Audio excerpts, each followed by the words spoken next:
Okay, it's 2 o'clock, and I'm going to go ahead and call to order the Regional Planning Governing Board's meeting of Thursday, April 13th, with a roll call. Jenny Breckus. Naomi Dewar. Here. Paul McKenzie. Marsha Burke-Bigler. Charlene Bybee. Here. David Bobzine. Absent. Donald Abbott for Gino Martini. Ed Lawson. Von Hartung. Here.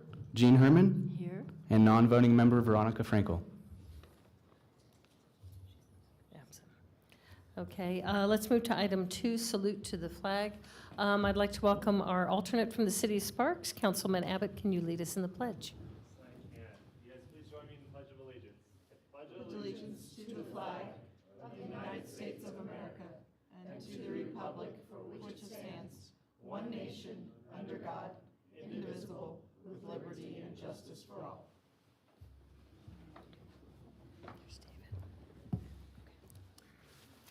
Thank you. We'll move to item 3 for possible action. Approval of the agenda. Do I have a move to approve the agenda as presented, or do I have any changes? Second. Excuse me? So moved. Okay, a motion by Member Dewar. Do I have a second? I second. Second by Board Member Herman. All those in favor? Aye. Aye. Opposed? Motion carries unanimously. Okay, moving on to item number 4, approval of the minutes. Looking for an approval of the minutes of February 9th, 2017. Any corrections, additions? Thank you, Ms. Breckus? Thank you, Madam Chair. I think I do have a correction. I think the vote where Member Burke-Bigler voted in the minority on the position on, I think it's the only vote that was taken on at that meeting. I also dissented, was a dissenting vote. Remember that. I don't see that in the minutes. I think it just calls Member Burke-Bigler as the only dissenting vote, so. Okay.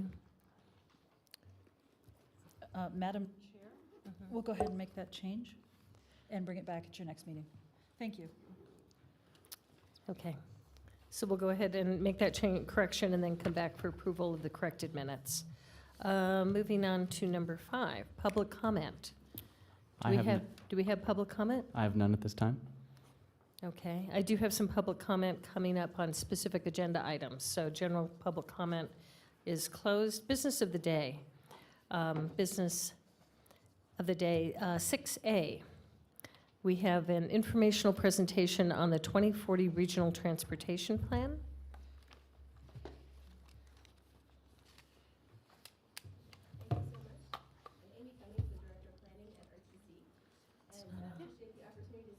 Today about the 2040 Regional Transportation Plan. Thank you. And I am here to seek your input and suggestions that you may have for the RTP as we're here approaching the final stretch of bringing the draft plan together. And as many of you are familiar, we spent much of last year doing community outreach, gathering input and project ideas for the RTP. And we have flyers in the back, and I believe there's some at the dais as well. We have a public meeting on April 25th to ask the public to come in and take a look at the final draft plan and give us their further input. Excuse me. The projects that you see in the draft plan come from either the current 2035 RTP, the many corridor studies and plans that have been done over the last few years, in particular the North Valleys plan and the Short Range Transit Plan and the Complete Streets Master Plan have been fully incorporated. And also projects that were suggested by members of the community at our outreach events. The projects are divided into 3 time periods, the first 5 years, second 5 years, and then the remaining about 13 years of the plan. And we do have to demonstrate fiscal constraint for each of these time periods. You see here highlighted the 5 projects that are currently ongoing or under construction or soon to be. 4th Street Prater, Glendale, Multimodal, Virginia Street, Rapid Extension, Audi Boulevard Multimodal, and the Spaghetti Bowl NEPA in engineering that's NDOT is taking the lead on. And this map highlights the different types of projects, whether it's bike ped, new capacity, multimodal, or freeway project for the first 5 years. Then moving into 22 to 2026, you see this is where we are able to deliver the capacity improvements that came out of the North Valleys multimodal plan, There's certainly a lot of interest in that community as we are developing that planning study, and you see those projects identified here, as well as Complete Streets multimodal projects on Kitski and North Virginia Street. And then as you look out into the longer term, 2027 to 2040, that's where you see some additional capacity projects. The Pyramid 395 connector is one example, as well as a range of other Complete Streets projects throughout the region. And I'm certainly happy to talk about any of these in more specifics. I don't want to read a list to you. We also have programmatic items that we are funding through each year of the RTP, and that includes line items for ADA improvements, bicycle and pedestrian improvements, intersection improvements, and traffic signal timing, as well as our pavement preservation program. And then in terms of the short-range transit plan, that was just, or was soon to be adopted, and those recommendations are being pulled forward into the RTP. So, of course, the BRT extensions are identified, reallocating our service hours where we can to provide more efficient service, updating our Villanova maintenance facility, and a new pilot program to look at 2 to 3 days per week circulator service for some of the areas where we don't have fixed route service today to provide mobility options for those residents. And similar program, the Washoe Senior Ride and Taxi Bucks program, which helps provide mobility options for people, again, that live throughout the region, whether or not they're in the transit service area. We did hear a lot of interest for rail projects and expansions of transit service that we are not able to demonstrate we would have funding to do within the 20 years of the plan, but we did want to identify those as the vision, and that includes streetcar service to the airport as well as on Virginia Street, extended express bus service on South Virginia, as well as out to the North Valleys and down on South Virginia Street. We have also been asked to look at commuter rail service using the existing Union Pacific line. That certainly is a very long-term project, but something that we wanted to identify as a possibility that the region wants to continue to discuss. Our next steps, we will be visiting each of the jurisdictions this month and next month. And we will have a public comment period, April 25th through May 18th, when we have our public hearing. Of course, we accept public comments anytime, but that's our official comment period. And we'll be bringing it to the RTC board for adoption on May 18th. So that concludes my presentation, and I welcome any comments that you have for us. Do I have any comments or questions? Board Member Hartung? Thank you, Madam Chair. And Amy, you came before us, but it's necessary to articulate some of the same things. But I'm going to start with something completely different. In lieu of taxi and other sort of private means, because sometimes it's cheaper than using access, have we thought about using Uber? That's one of the things that we are looking at in our short-range transit plan, similar to our Taxi Bucks program, where RTC provides a subsidy to help reduce the cost for the traveler of using a taxi, perhaps entering into some sort of an agreement with an Uber or Lyft type of service for something similar. So that is something that we're exploring. And I don't know what the legalities of this would be, but maybe we can even create our own Uber service. Where, I mean, I think we have enough overflow whereby we could probably hire some people who have automobiles to help people get around, and it could essentially be a much cheaper form of transportation. Okay, thank you. So, on to the real stuff now. As I mentioned in your presentation to the County Commission, one of the things that I desperately want to see moved up, actually there's several things. One of the things that I want to see moved up initially, though, is Eagle Canyon. Eagle Canyon is the only two-lane road that I'm aware of, perhaps even in the state, but certainly in Washoe County, that has a major high school that is over capacity and a middle school that is over capacity in a residential area, and it's essentially a small collector for that residential area, and it should have been required as a 4-lane or 2-lane each direction to begin with, but sadly it was not. And then, of course, upgrades to the north end of Pyramid Highway. specific, it's already in the works, I understand, but a light at Calle de la Plata and Pyramid. And then widening Pyramid at least to Calle de la Plata from Egyptian to Calle de la Plata. And then the other thing, and this is just what I'll express as a disappointment, I would have liked to have seen a third lane from essentially Queen Way all the way to Disc Drive. We're getting some great new retailers in Sparks in the Galleria. We're really looking forward to it. They cannot get there fast enough. I won't mention them by name, but they are a very whole food company. Oh dear. But I'll be looking forward to seeing them come to town. The idea is, though, that there should be a third lane all the way up to at least Disc Drive.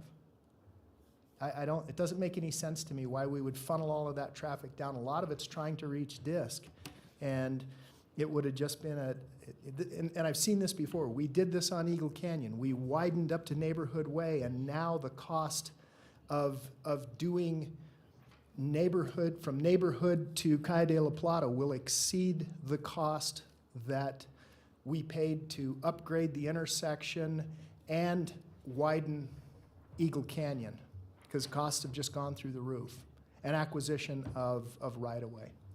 So there's my 2 cents, Thank you. and I'm broke now. Thank you. Do I have any other questions or comments? Mr. McKenzie? Thank you, Amy. You go back to 5 and 10-year plans there.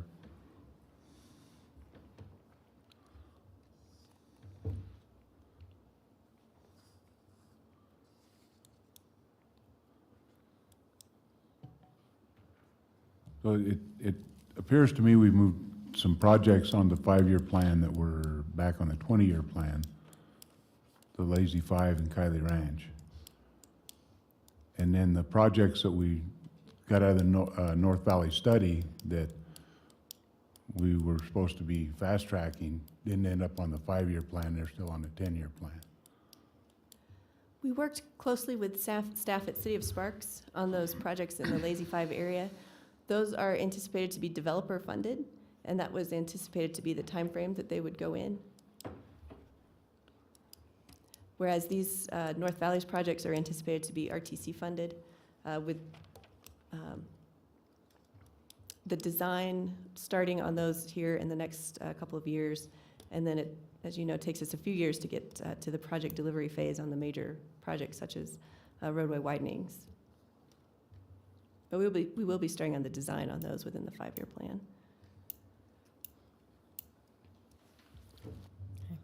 Any other comments or questions? I have one. Ms. Stewart? Yeah, I don't know if this is going.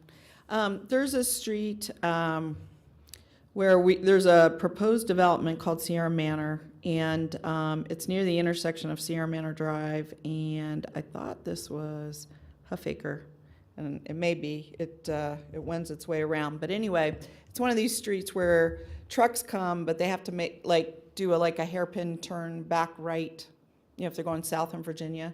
And my idea was to cut that corner, and I think they call it a free right or something like that, where you don't have to make that whole turn. But apparently it really backs up traffic. It prevents traffic from moving anytime a truck comes there that has to make this greater than 90-degree turn. Okay. It would be, I guess it would be smaller than 90-degree turn. That's one thing. The other thing, I think I heard that you're going to be working on the intersections of, and maybe this is a UNNDOT project, at South Meadows and Damani Ranch with I-580. And, in our neighborhood advisory board, we've had a lot of commentary about the challenges of South Meadows trying to get on to the freeway at peak hours. And that it once worked better. There was installed a kind of a concrete divider of some kind. I think that was on South Meadows, and it made it incredibly difficult. I think there were 2 turning lanes onto the freeway at one time that were easy to get onto the freeway. So those are just some areas. And then, I often get questions about a light at South Meadows and Double Diamond, and I often get questions about a light at, it would be Rio Wrangler and maybe Steamboat. So there's so much development. I mean, we have about 3,000 homes and apartments in this whole South Meadows area, you know, both sides of the Virginia, but especially on the east side, that, you know, it's but a minute till it's all there and backed up. And especially the school, you know, at DeMonte Ranch High School, north of there at the intersection of Rio Wrangler and Steamboat, I guess it would be. I guess the school traffic backs all the way up there. And so anyway, they're looking for something. I don't know the right answer. You're the experts, but I'm just wanting to get it on your radar. So, thank you. And I would like to highlight that the light at South Meadows and Double Diamond is currently going to be going in this summer. Fantastic. So that one is underway. And we're going to be developing a study through our Unified Planning Work Program to look at the South Meadows region. Yeah. We're currently working on our scope for that. So we've been getting similar concerns expressed to us about the growth and congestion and pedestrian safety and a range of issues. You know, I think they have to wait for us, you know, it's one of those ones that's starting to be several lights where you got to wait to get through, that kind of thing. So thank you. And I guess just reach out to me if you would and include me in those meetings. That would be great. Absolutely. Ms. Burkus, did you have something? Yeah, I mean, I think that the natural tendency when we see these draft markups is to go straight to projects, and usually projects within our own areas. And I guess I was looking for a presentation to the Land Use Regional Board to show how the RTP is connecting to our regional plan, which admittedly is a little outdated, but we do have some broad goals, land use goals, and I'm looking to see how the RTP is furthering those broad land use goals. And I didn't hear a lot of that. Maybe it's a discussion we should have here, or you know, maybe it's some articulation is going to be in the narrative beyond just the projects. I don't know. I mean, I know that we've talking about a 25% within the McCarran Ring, you know, infill priority for new development, and I'm trying to figure out how these projects are furthering that. And frankly, some of the data we've done recently, I think, showed 18% was in the period of the last 5 years. So I'm thinking as the regional plan gets baked, we're looking at a 35%. And so if we're looking at a 35%, you know, rebuilding the cores, urban vitality, reducing sprawl, I'm looking then as the next step to see how the transportation investments are going to further that. And so that's what I'm looking at. And, you know, I guess that'll be coming forward in the draft. Thank you. Yes, we do have worked closely with your staff at TMRPA to incorporate the regional plan as well as elements of the land use plans from each of the jurisdictions into the RTP. And some of our major projects that are currently under development are focused on serving the urban core, in particular 4th Street Prater Way, which has just started construction. The Virginia Street BRT extension is also going to have significant improvements in the Midtown area. We're just about to get started on the design for the Audi Boulevard corridor improvements. That's also serving the urban core, providing enhanced multimodal access to that area. And there are a number of complete streets projects. Let's see. Kitsky and is going to be doing some improvements in the Kitsky corridor as well as Glendale. And that's another one that's going to be starting this summer, again, helping the urban core. So I'd certainly be happy to share more information, and I can work through the TMRPA staff to get to more details about that if that's the... Madam Chair, if I may just follow up, rather than jumping to projects, you know, and these projects, you know, the RTC is an engineering group that does a lot of modeling. So to me, if anything, it's show me the models, run different model scenarios, and show me how this suite of investments gets to the 35%. That's what I'm looking for. So I don't know, maybe we're not talking projects, we're talking methodology. So that's where I'll be, you know, wondering, you know, how as your plan progresses, how you're building that in. Okay, thank you. Okay. Ms. Dewar? Yeah, and on a more global note, since we're going global, I would like to better understand what the RTC's plan or what their requirements are related to trees. A lot of your projects are widening, and a lot of widening ends up widening and taking out trees, and there's replacements. And I'd like to know, you know, we've started an effort in Reno, and I think there's some interest maybe in expanding this to double the number of trees in Reno, not reduce the number, but we're at a real deficit compared to other communities in the West, even in Nevada, as compared to Henderson, Las Vegas, we're like at half of what they have. 5%. So I'd love to see what the plan is to reintegrate trees along these byways, and where you're taking them out of mature trees, what the plan is to replace with as large a size as you can. So that applies to every single darn road project on your list. So Thank you. maybe it means a separate meeting. I don't know. So, okay. Absolutely. Okay, do I have any other questions or comments? Okay, seeing none, let's move on to item 6B for possible action. This is a public hearing, and this is on the regional plan amendment consideration and possible action to adopt Regional Planning Governing Board Resolution 17.01 regarding an amendment to maps 9 through 11 of the 2012 Truckee Meadows Regional Plan to add a new regional utility site and relocate underground a portion of the existing regional utility corridor generally located near the Caramella Ranch planned unit development. Thank you, Chair, members of the board. For the record, Chris Tolley, Regional Planner. So that was an excellent summary to the case that's before you.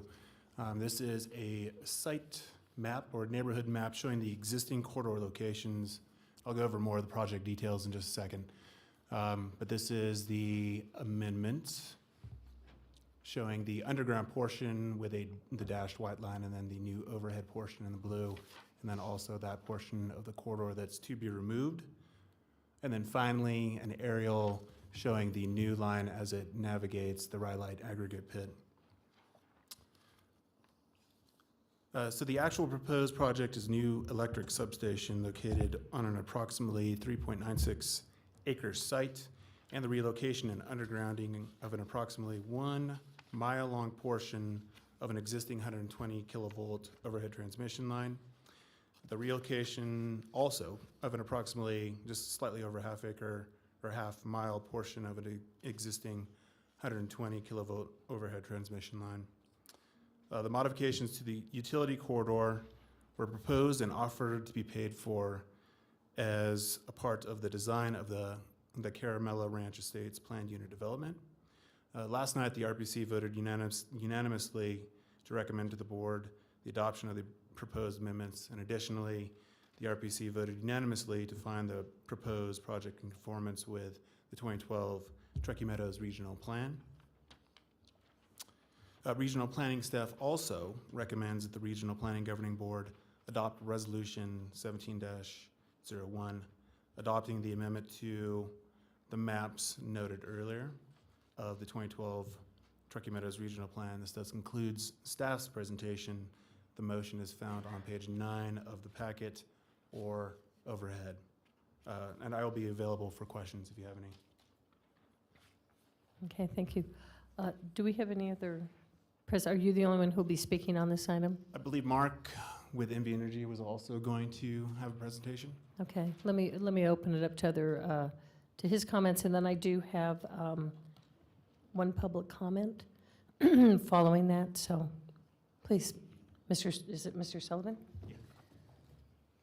It is Mr. Sullivan. You can call me Mark. Madam Chairman, thank you very much for allowing me to do this quick presentation. I'm Mark Sullivan with MB Energy, and actually this is a pretty exciting project for us. Not very often do we have developers come to us and say they want to underground facilities. It's extremely expensive, and this was a developer-driven project. They actually approached us. They're doing a development out south of town, and they wanted to actually underground this line through that portion of it, and then also the aggregate facility that's immediately adjacent. They want to underground it and get it out of there. The alignment, when you looked at the picture that you saw from staff, it shows where the line runs right through the aggregate facility, and they've been operating there for quite a few years. That's actually under a permit through Washoe County. And just to orient you a little bit, you can see 95 Alt, that's Virginia Street. Martin Luther King is 395 North. Coming down to the bottom left, you'll see Mount Rose Highway, and then where it says 341 there, that's the roundabout for Veterans Parkway and Geiger Grade. And those light blue lines, if you look at the top right, there's a green line that runs into Miraloma Substation. All the blue lines are 120 lines. The green line is a 345 line. So this project is the 127 line, which is light blue, that is on the far right of the screen, runs down from Miraloma and goes to Steamboat at the middle of the bottom of the screen. And the portion that we're talking about, the project parameters, are those two green lines. That's where transition structure takes the line underground, which is existing overhead now. It goes underground, and it'll continue underground until it goes into the substation.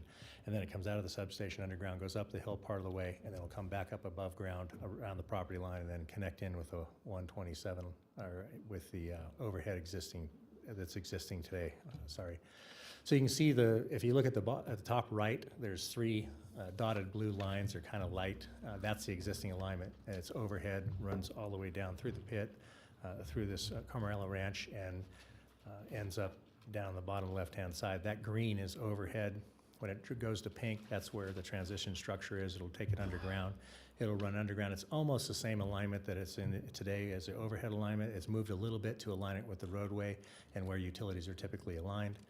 And that's part of that realignment we're talking about. So we have an undergrounding portion, we have a realignment portion, then we have the substation portion. So the underground portion, the pink, goes into the substation that's actually on the property of Rhyolite Aggregate Facility.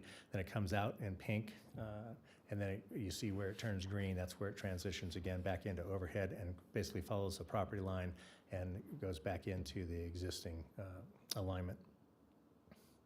And this is just a close-up of the substation. You can see probably the most prominent is the pink lines. That's where the underground is coming in and going out of the substation. The yellow is actually a landscaping area, and that dark blue line that's around that is actually the property boundary that we anticipate. That parcel has not been carved out from the Rhyolite facility yet, but we'll do a parcel map and get that taken care of.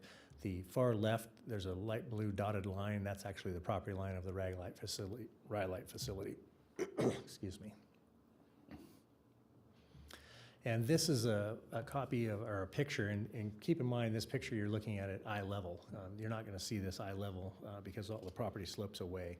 There's a couple of things that are unique about this. What you'll see coming from the power company, and we've done it on several substations so far here in northern Nevada, is a zero-scape plan to try and help us with being able to maintain our properties in a professional manner, and then also conserve water in those areas. And it's just challenging to be able to maintain. We have 600 and something substations, and it's very difficult to maintain this type of a lush, kind of robust planting.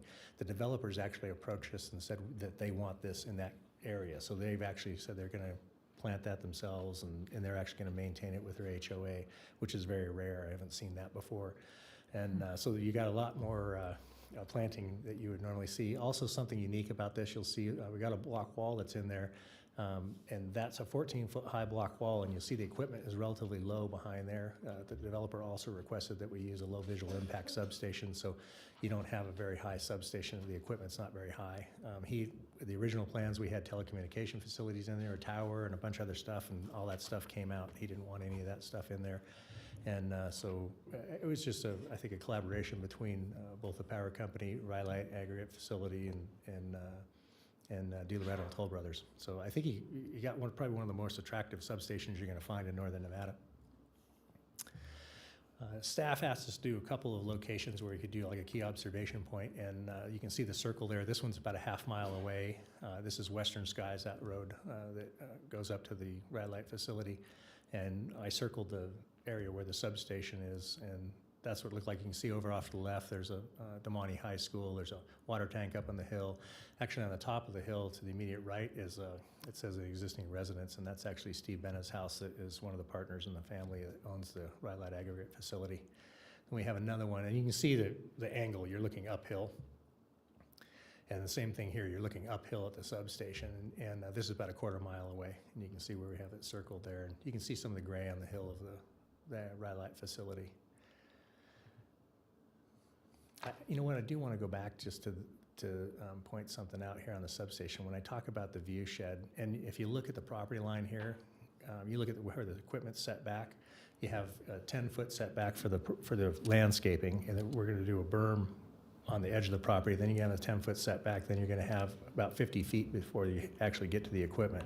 So when you're down below and you're looking up there, if you see any of the equipment, it'll be surprising to me. You may see some lightning rods, but those masts, I believe they're 3.5 inches at the base, and they go up to about 2 inches at the top. And when you get 1,000 feet away from it, you're not going to see those either. So that's it. If you have any questions, I'm happy to answer them. Thank you for the time. Do we have any questions? Ms. Burke-Bigler?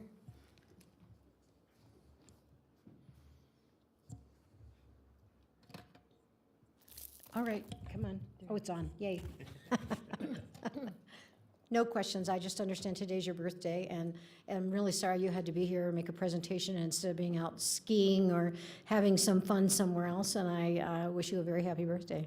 Well, thank you very much. I'm sure Linda is up to that. That's up, Linda had something to do with that, but there's Nice nowhere I'd rather be presentation. than here seeing your smiling faces. This is awesome. Oh, yeah, right. Nice presentation. Thank you. Do I have any other questions? I do, Madam Chair. And actually on, okay, and our, Mr. Azevedo has reminded me, this is for possible action. I do have one public hearing. Did I have any questions or comments before I do public hearing, and then I'm going to look for a motion? Mr. Hartung. Thank you. Mr. Sullivan, we've gone over projects like this before, and I know the great expense that was Sierra Pacific, now NV Energy, can incur. And one of the arguments that you guys have used in the past is reliability of undergrounding versus overhead. Is there an issue here with that, or is it, I mean, this thing, 120 kV, it generates quite a bit of heat. Yeah, thank you for the question, Mr. Hartung. There's some challenges with undergrounding, and in the reliability sense, if it goes out, it's harder for us to find. Right. And it takes longer for us to repair it. Some of the underground splicing, I'm not sure what the latest is, but if you're referring to the one in Spanish Springs that we did quite a few years ago, we actually had to bring the people, it was manufactured, the cable is a big round cable and a lot of insulation on it to keep it cool underneath the ground, and we actually had to bring people in from France to splice it so the warranty would be good because it was manufactured there. My understanding is we have manufacturers in the United States now. The technology's gotten better, the materials have gotten a little better, and one of probably the biggest benefit of this is it is such a short distance we're going to know where it's gone out at. Instead of Spanish Springs, we had some underground and overhead and underground, and it's a long distance. I know, there were some real challenges there. Yeah, it's a little bit more of a challenge there, but and one of the things to keep in mind, by putting a substation in the middle of it, basically, it gives us the ability to shut things off. So right now, if something happened between Mira Loma and Steamboat, we can't shut anything off in there. All those people are out. You put a substation in between it. If that underground portion, as an example, went out, we would still be able to keep everybody live going north and probably be able to feed them back from that direction rather than have the whole line out. So there's some benefits to that also. And I think this is less than a mile. And I think the costs actually are a lot higher to do a shorter portion than it would be. I think the numbers that we had told you previously, it's about $300,000 a mile for 120 kV overhead, and it's about $2.1 million to go underground. So it's pretty substantial. And my guess is, I don't know what the numbers are on this, but my guess is it's even more expensive because you're doing such a short portion rather than doing a longer portion where you can aggregate the dip costs and riser costs over a longer portion of line. Is there, this is the topic of the day, of course, and I would be remiss if I didn't ask, is there any issues with flooding in this area? Not that I'm aware of, no. And especially the substation, it's up on a hill in the aggregate facility. They're on the side of the hill. Spanish Springs High School got flooded one year from water coming off that hill, so, That's true. That's not it's not an unusual scenario where water flows from a mountain. Right. I know we're not in the flood zone there, but, and of course, we're going to design our facilities that they can take whatever, if it's a 100-year or 500-year flood, we design all of our facilities to either retain it on site or to go into facilities that are adjacent. Just a question I have to ask. Yeah. Thank you. Yeah. Thank you, Madam Chair. Yeah. Madam Chair? Okay, Ms. Stewart? Yeah, this project's in my ward, and I said this at the city council, but huge shout out to Caramello and Perry DiLoretto for doing this, because it's really a view preservation issue.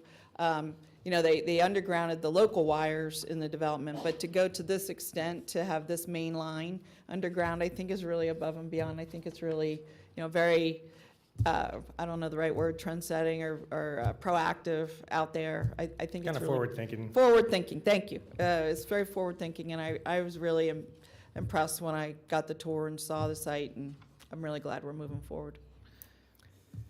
Okay. I would just comment that I know a lot of people do like underground lines. I like them overhead. Everybody's different. I'm but sure you do. It just breaks up the landscape and, adds character. If you look at movies, you'll see a Yeah. sunset and they have the Tennis shoes hanging on Okay, Adds character to my seeing no more comments or questions, I'm going to open this item 6B up to public comment. I believe we have one public comment. So the public comment card was Mark Sullivan, unless there's another Mark Sullivan, I believe he just presented.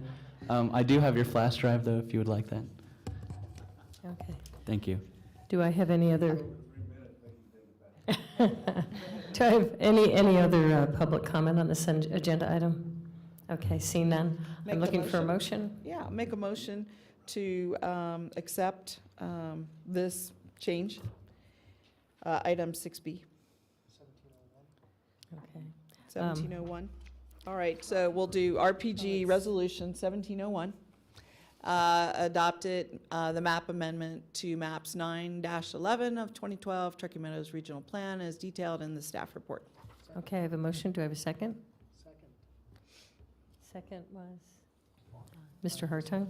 Okay, I have a motion and a second. Any discussion? Hearing none. All those in favor? Aye. Opposed? Motion carries unanimously. Thank you.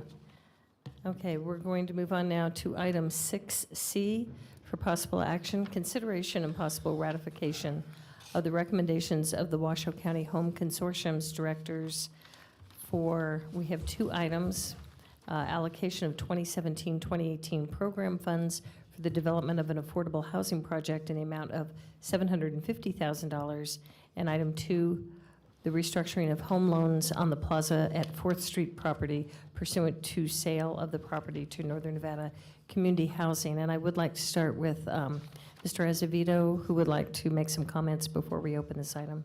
Thank you.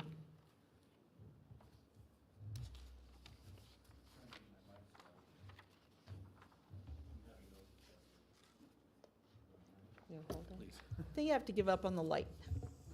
No, you just have to look. Just talk, and it's like, seems to be working. Thank you, Madam Chair. It's much better now. If I may, could I have Lauren give a presentation on both first, and then I'll, before the board deliberates, I'll weigh in on the second project, if that's okay? Yes, go ahead.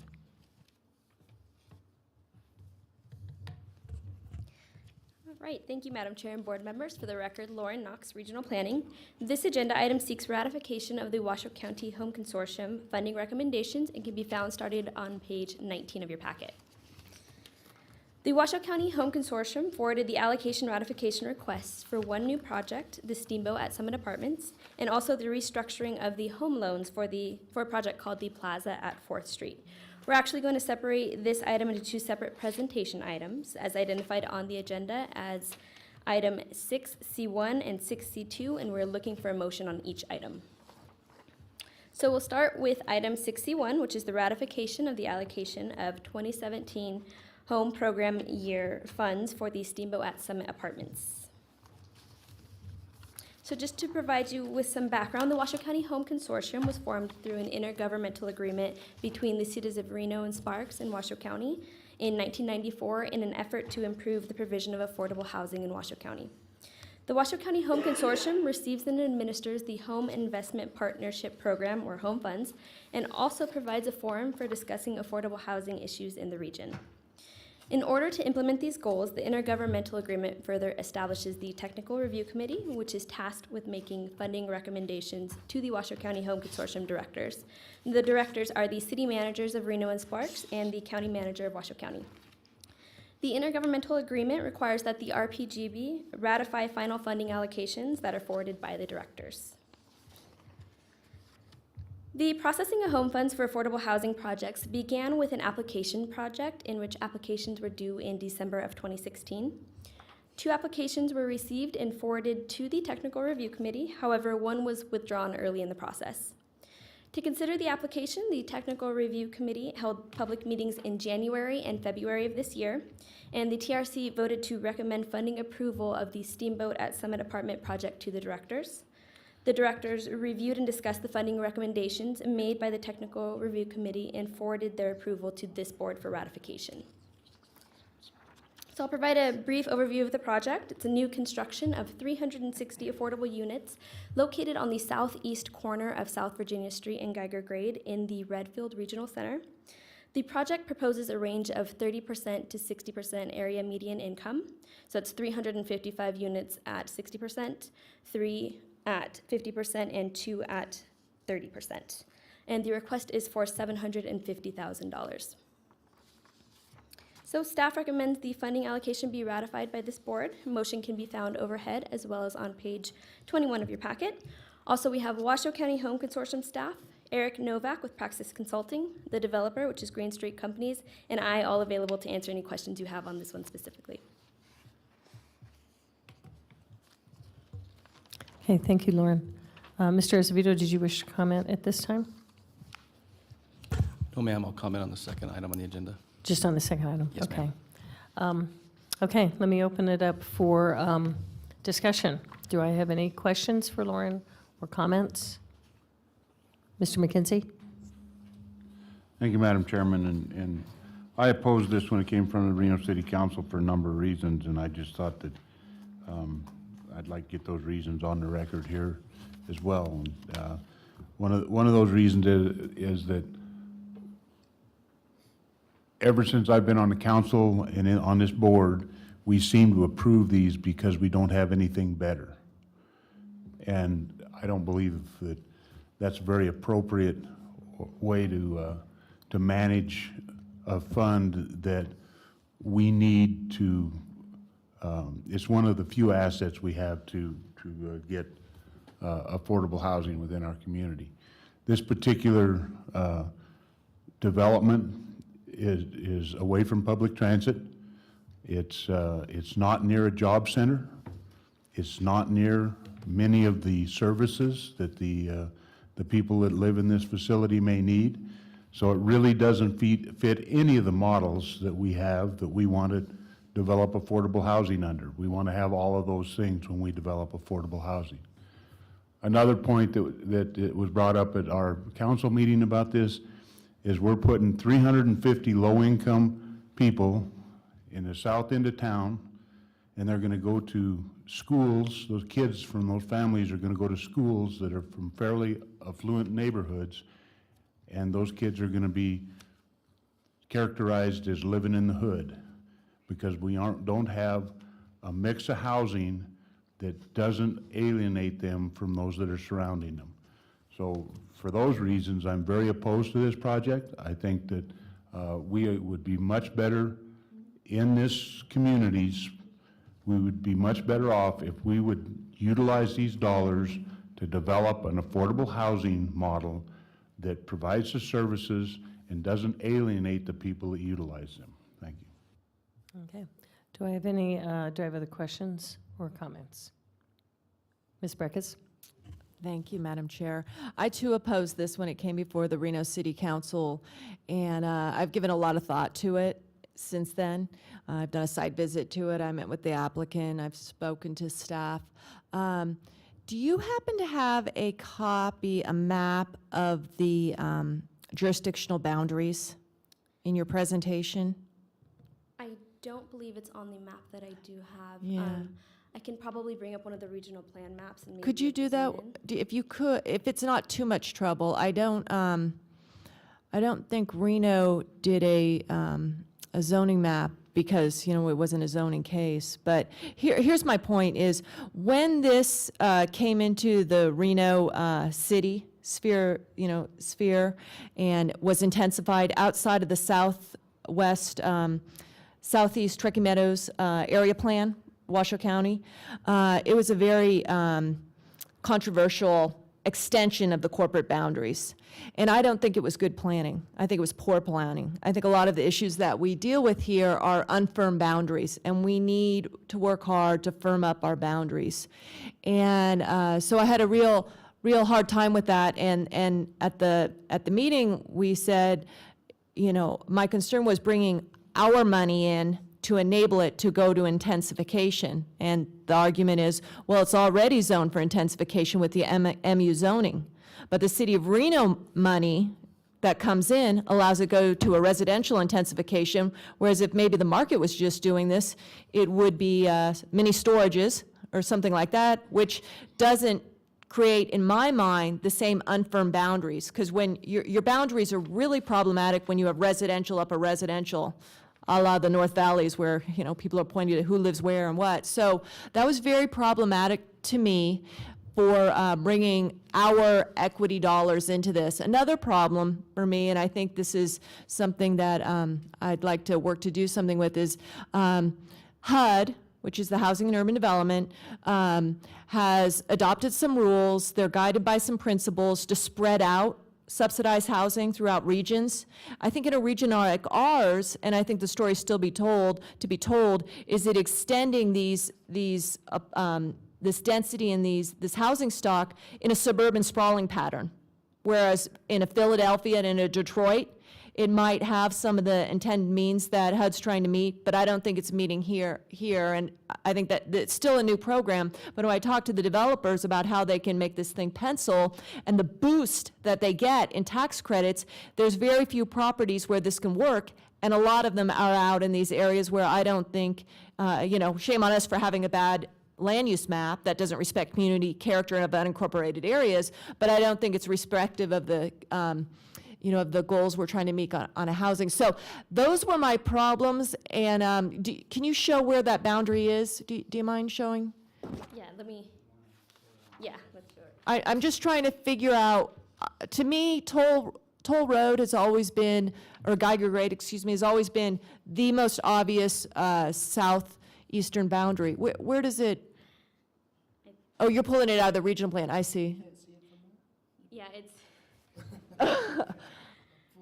Sorry, we actually pulled the map from the last item you just heard, just to give perspective here. And so the project is located right in this area. Okay, See, this is the okay. regional center right here to Redfield. So it's about right there. Reno's gone right there. Okay, so Reno extends even southern of that. Okay, well, I don't think that's good planning. I think if we had been a little further, this body in the regional plan, which, I would have liked to have been a year into the regional plan, I think among the issues that the regional plan needs to address are possibly de-annexations to firm up boundaries. And I guess, one thing I'm going to contemplate in the interim at the Reno City Council is possibly a de-annexation of this property. And many years ago, the region did a study on if something's going to get built to density, it should be built in a city, because then the municipal property tax comes in. This one does not pay any municipal property tax. So, because that's what home fund dollars do. So it's immaterial to Reno's bottom line. And I think it would be an appropriate effort to Reno to work to firm up that boundary on that. And I think that's where the regional plan is going to be taking us, looking, at these raggedy edges and where to sum them up. I think that is a path forward to eliminate the conflicts. So that's something I'm prepared to do. I'd also think that I'd like to see City of Reno work with their federal lobbyists to talk about this HUD boost in the Western model, the HUD provision that boosts tax credits in these census tracts in the Western United States. Maybe it's doing something that they didn't attend, and I'd like to understand a little bit more. But of course, we all know these programs are on the chopping block in the federal budget right now. So anyway, I'm prepared to support this today.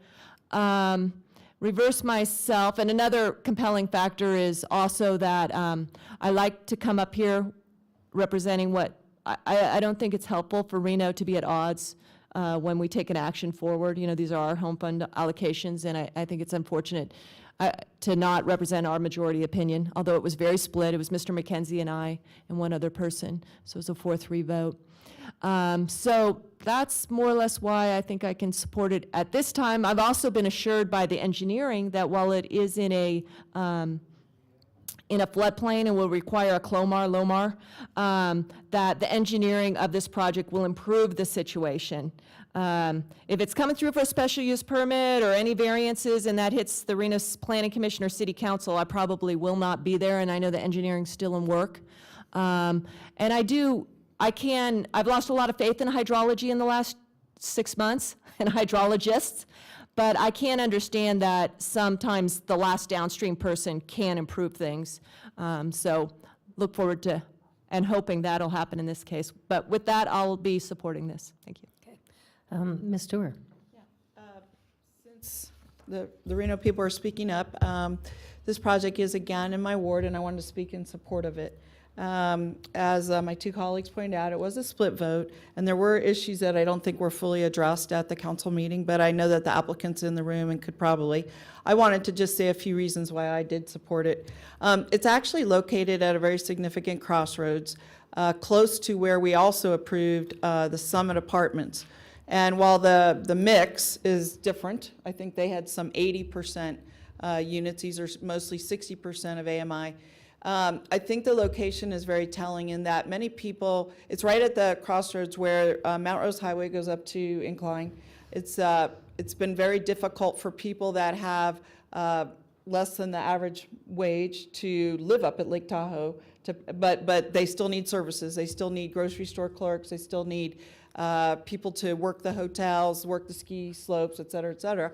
And this is like the closest place with affordable housing to that location. There's also a demand down in Carson City, so this is the closest place in Reno, and there is a growing demand and eventually more demand, up Geiger Grade. And we just heard that there are Geiger Grade improvements planned. Secondly, this site, and while I may not have myself gone for an annexation or the programming that was done with the PUD, a PUD was done. This site is approved for 600 market rate homes, apartments. The 360 that are considered here, to me, would lower the density, which I actually appreciate, and would provide a lot more green space. Thirdly, there is a lot of employment. There may not be an employment center, as my colleague in Northwest Valleys the North Valleys has large distribution centers, but there are some quite a few distribution centers down in South Meadows and at the Barnes & Noble. There's also a lot of retail to support all the houses I mentioned earlier, a lot of retail and a lot of services, whether it's tire places, oil change places, and they have a whole list. I also asked the applicant to put together a map that shows how far from those locations this place is. And there's a lot within a half a mile, and there's a lot within a mile and a half. And I asked them on the transportation issue, since a bus comes down to Summit, it only apparently runs once an hour. I asked them to consider working with the actual project managers to put in a shuttle with a 3-mile radius, so that if someone needs to go to one of the several urgent cares hospitals in the area to get dropped off to work because their car's broken, most of these people do have cars, or to get to the South Meadows employment areas, there's an option, and they're strongly considering that. Then finally, there's 2 more points. One was brought up about school alienation. Whether you have the people living like the Summit Apartments where they have market rate mixed with affordable, or you have an affordable unit, regardless, when they get to school, which it's an important point about class and school and segregation in school, the whole point is to have people of a wide variety of classes in your schools. And if all we have are homes that are 300,000 to 500,000 in South Meadows, and that's who you're going to school with, that's all you're being exposed to. But what we have done now is get in 3 affordable units, one at Summit. This one, presuming it goes forward, there's one that just went in the senior vintage also, and then there's yet another one. I think it is good to mix it up. The point about the HUD parcels, the HUD determines these parcels. This is one of the parcels where they can get this added financial increment. I don't know all the details, but the last one we did in Ward 2 was also in one of these very unique, behind Walmart, very isolated parcels, and that's where they said, we want you to do something through HUD.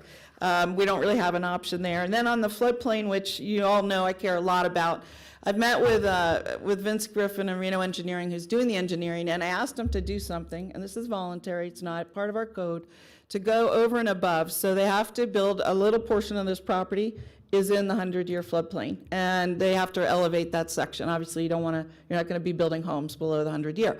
But what I did say is I never would want it said that this property caused any kind of downstream flooding ever, and it's one of the more upstream properties. So they have committed to look at all the green space and to put in what I call compensating storage. There's probably a better technical term, but what it does, it takes off the peak of a flood.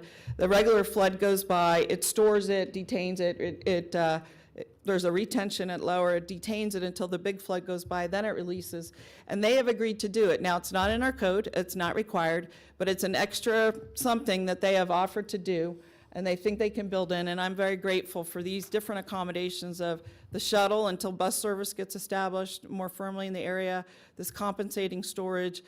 They've got pools, they've got everything people would want, and Lastly, I don't know if you have any questions for them. They could speak to their project much better, but I've spent a lot of time with them trying to make sure, to my colleague's point, that the downsides that they and me as a facilitator have tried to make sure these downsides, which are legitimate, are being addressed to make sure this is a go project. So that's what I'll say. Thank you, Ms. Thank Dwyer. you. Ms. Burke-Bigler? Thank you, Madam Chair. From my perspective, as you know, I represent Incline Village, and we spend a lot of time at TRPA and in that group of people talking about workforce housing. Workforce housing is a very serious problem for us in Incline Village. There are a lot of people who work up there who simply can't afford to live up there, and this project actually would be very beneficial to some of that access. It's one of the things we're looking at in the TRPA. All of the local government people from TRPA are actually doing workforce housing studies. And we're not looking at building necessarily workforce housing in the lake area, in the basin, because you just can't. And in most of the basin, you just can't afford it. But something like this that's right outside of the basin and right off of Mount Rose Highway, this is a perfect solution for the workforce housing issue at the lake. And so I would be very supportive of a project like this. Okay. And I would like to also add my support. I think not only do we not have enough workforce housing, but we don't get many of these home consortium projects. We're so limited in how many we've been able to do to provide alternative housing, which is critical right now, and even more so as we look forward to the kind of product that this offers and other senior and veterans and other types of housing to meet the needs that we're seeing in this area. So I think the location, the access to and being workforce, people will have cars. I've looked at the full project, with the developers and answered a lot of my questions on what they were providing. I think the product itself looks exceptional. They went with lower density, but it's access to the Mount Rose Highway, to Carson City, back into Reno, Sierra Summit Mall, to all of the schools and facilities and location, I think is the ideal place instead of putting it out, more remote, that is not near any of the other services and things. And the roads are there, so infrastructure for roads is something that doesn't need to be built because it's already in, so that's a factor for myself as well. Do I have any other questions? And then I was going to see if the developers would like to make any statements to us once we finish here. Mr. Hartung. Thank you, Madam Chair. My questions actually would be directed at the developers, because I'd like to talk about what does affordable mean. Affordable in New York City is less than $1 million, and rents are extremely high. And while I recognize that they're talking about 60% below the AMI, I'd like to hear some numbers on that. And then of course, and I don't, I'm not trying to call anybody out, but what's the point of having 3 units at 30% and 2 units, and I'm assuming we're not talking about whole units, we're talking about apartments themselves. Okay. So you got 5 apartments, which Could I ask the applicants to come up who decides who gets and maybe that answer stuff? a couple of these How do questions? you go about that process? And even with respect to the development itself, are you going to do a lottery? What's the whole process here? Hi, Eric Novak from Praxis Consulting Group. We're the finance consultants on the project. And first I want to say is this is most of our affordable rental housing in Washoe County was built using bonds. That program stopped working in about 2004. That's the last bond project, and probably about 56% of our affordable housing, we have 7,500 units of rent-restricted affordable housing. 56% was built using bonds. That program just stopped working. And because it didn't defaulted pencil. on The economics bonds. didn't work. Right. And what happened is the state became very concerned about that if our whole affordable housing program in Washoe County is the 9% tax credit program, that's 40 units a year.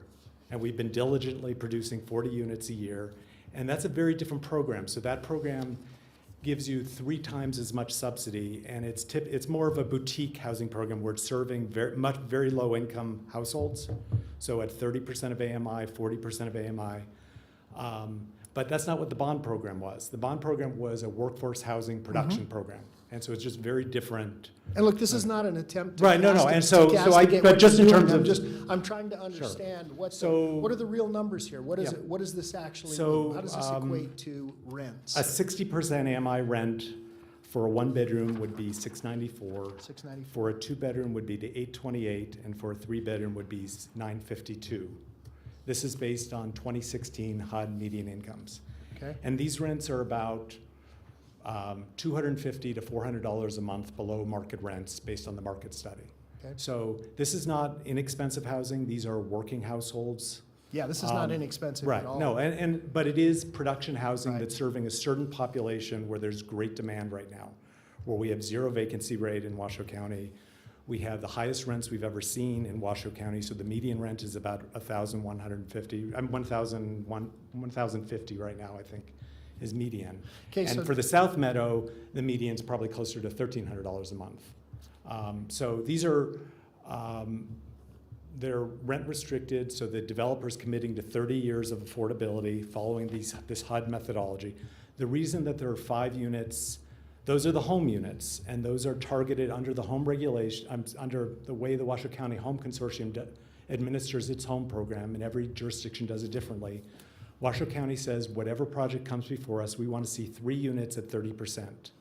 And so every project historically has done 3 units at 30% of AMI. Then the other, we're doing 2 more. So all the home units, there are 5 of them, are at 50% and 30%.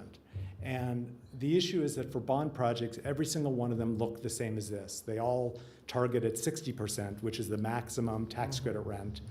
And we're doing just a very small handful, which are targeting deeper.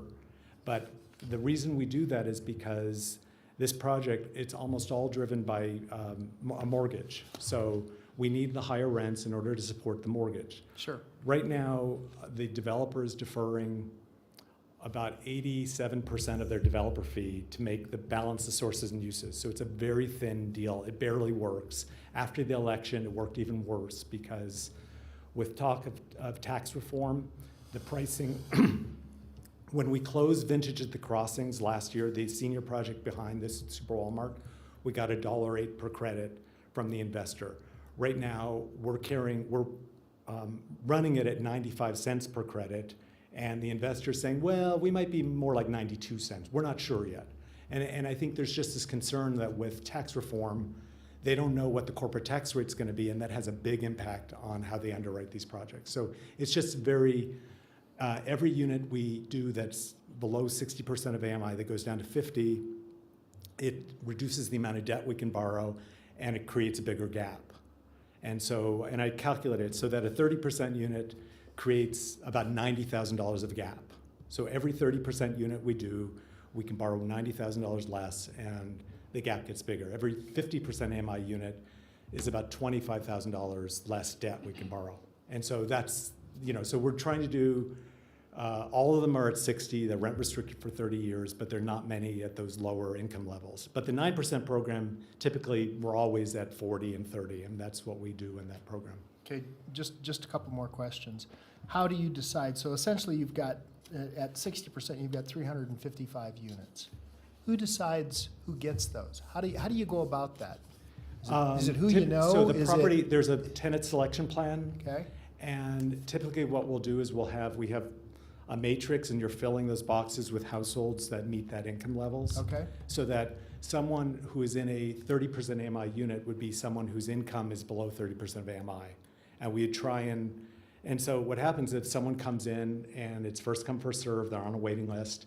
If we fill that unit and then someone comes in is at 30% of AMI, but all we have left are 60% units, they're not going to be able to afford to live in those units. So they'll just stay on the waiting list until one of those 30% units becomes available. But it's based on fair housing rules, and it's first come, first serve. okay, so it's just first come, first serve, as opposed to a lottery process whereby once you guys make this known and all of these names go into a bin, as it were, and then you start choosing out your 355 names. And I think I've seen that done as well, and I think as long as it's a fair process, you can do that. So like Lincoln Way Apartments, which is Silver Sage Manor, developed that next to Spark City Hall. That filled in 1 month, and that was all units at 50 and 40 and 30.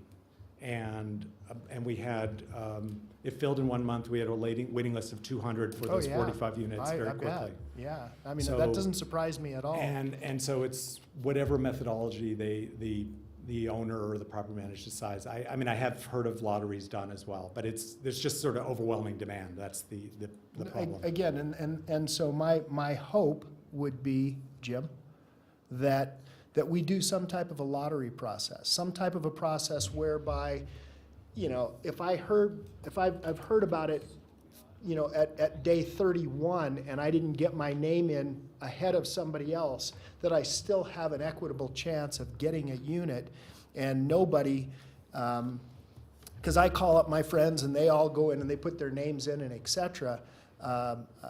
You know, the lottery process allows a more equitable choosing of who gets those units, because there is very high demand. I mean, there's absolutely no question that I mean, these things will fill. I don't think you're going to have a problem with tenants. That's my bet. Enormous demand for this housing. And I would guess that the home consortium or the government home funding probably mandates how everything about from the funding to the selection process, is it all determined already? It's a heavily regulated industry. Okay. And so the property managers know far more than I do about how you do this, but yes, they're following, but all of these certifications for income qualify, you earn the credit based on filling the units with the households that are income qualified. If you don't, then you lose the tax credits, and that's a big deal. Okay, couple more questions. Yes, and then can we get moving on? I have a couple more want questions. a couple quick questions, and then if the applicant wants to make a brief statement, Understood. But then I'll be looking for I a have a motion. couple of quick questions. So a question that's been asked of me is about what differentiates this from, say, Section 8 housing?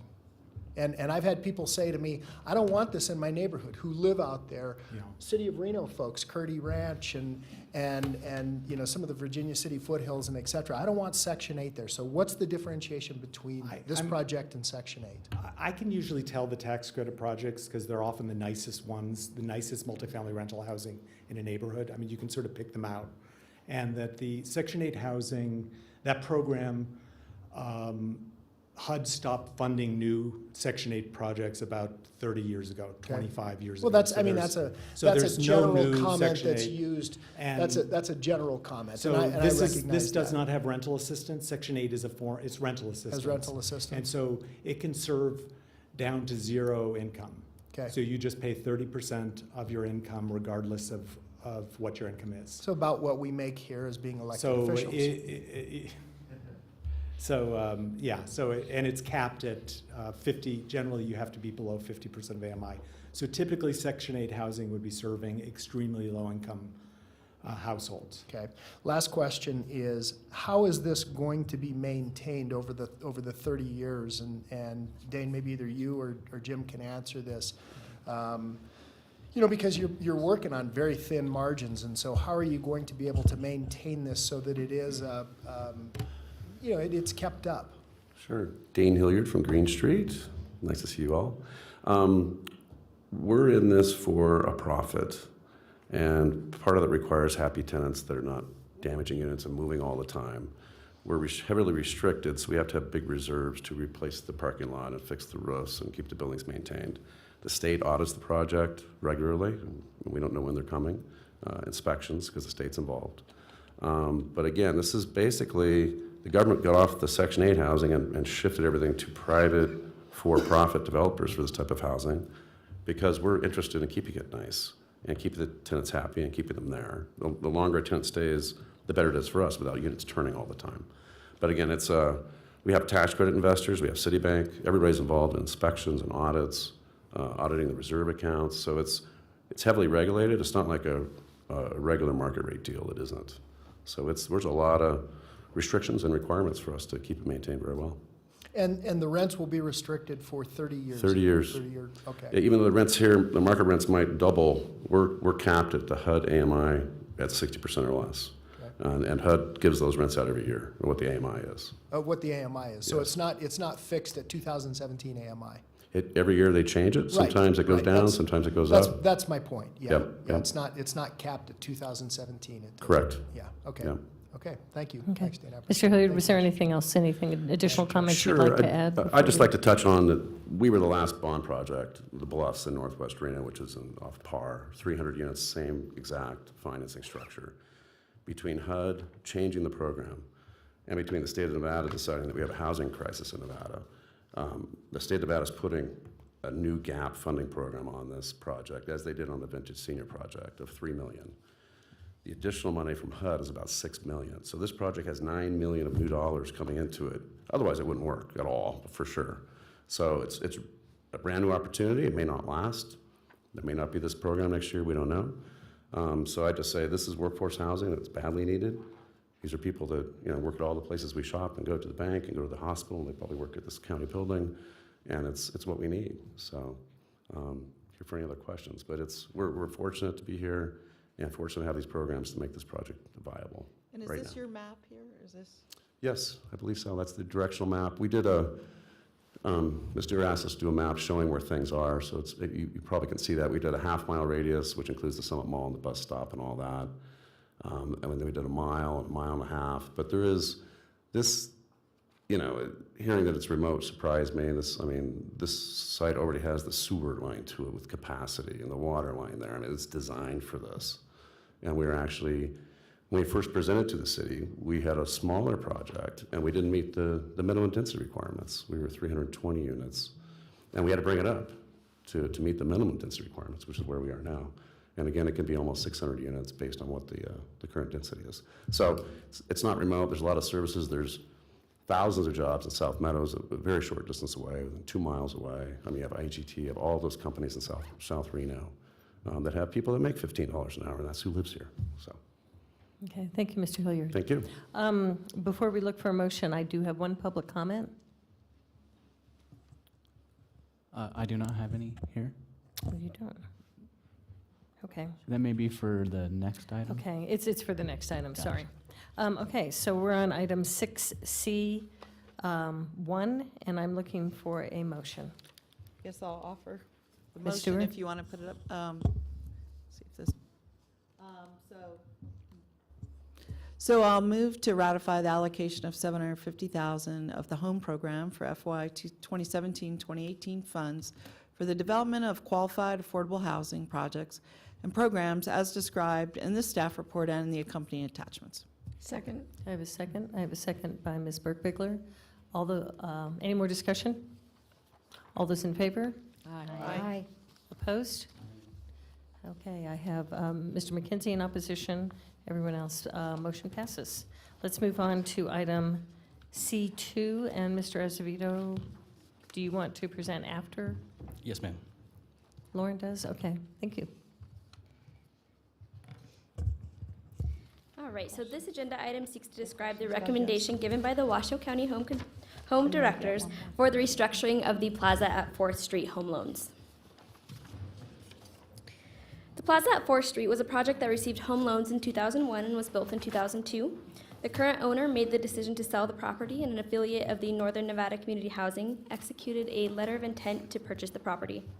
Northern Nevada Community Housing plans to rehabilitate and reconfigure the project and add approximately 20 new units for formerly homeless and special needs tenants. Currently, there is a total debt of approximately $1.6 million.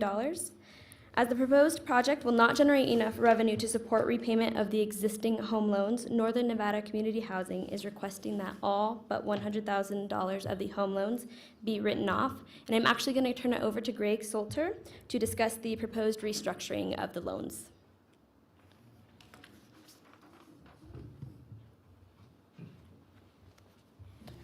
Good afternoon. I'm Greg Salter, a Deputy City Attorney for Reno, and I've been writing up this project.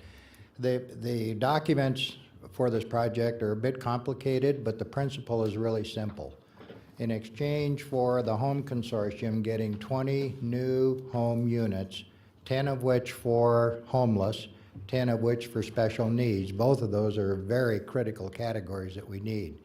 in exchange for getting those 20 new home units and with a 35-year affordability period, which is well beyond the HUD requirement, and in exchange for extending the affordability period on the 22 home units that are already pledged in the project, extending the affordability period for 30 to about another 11 years.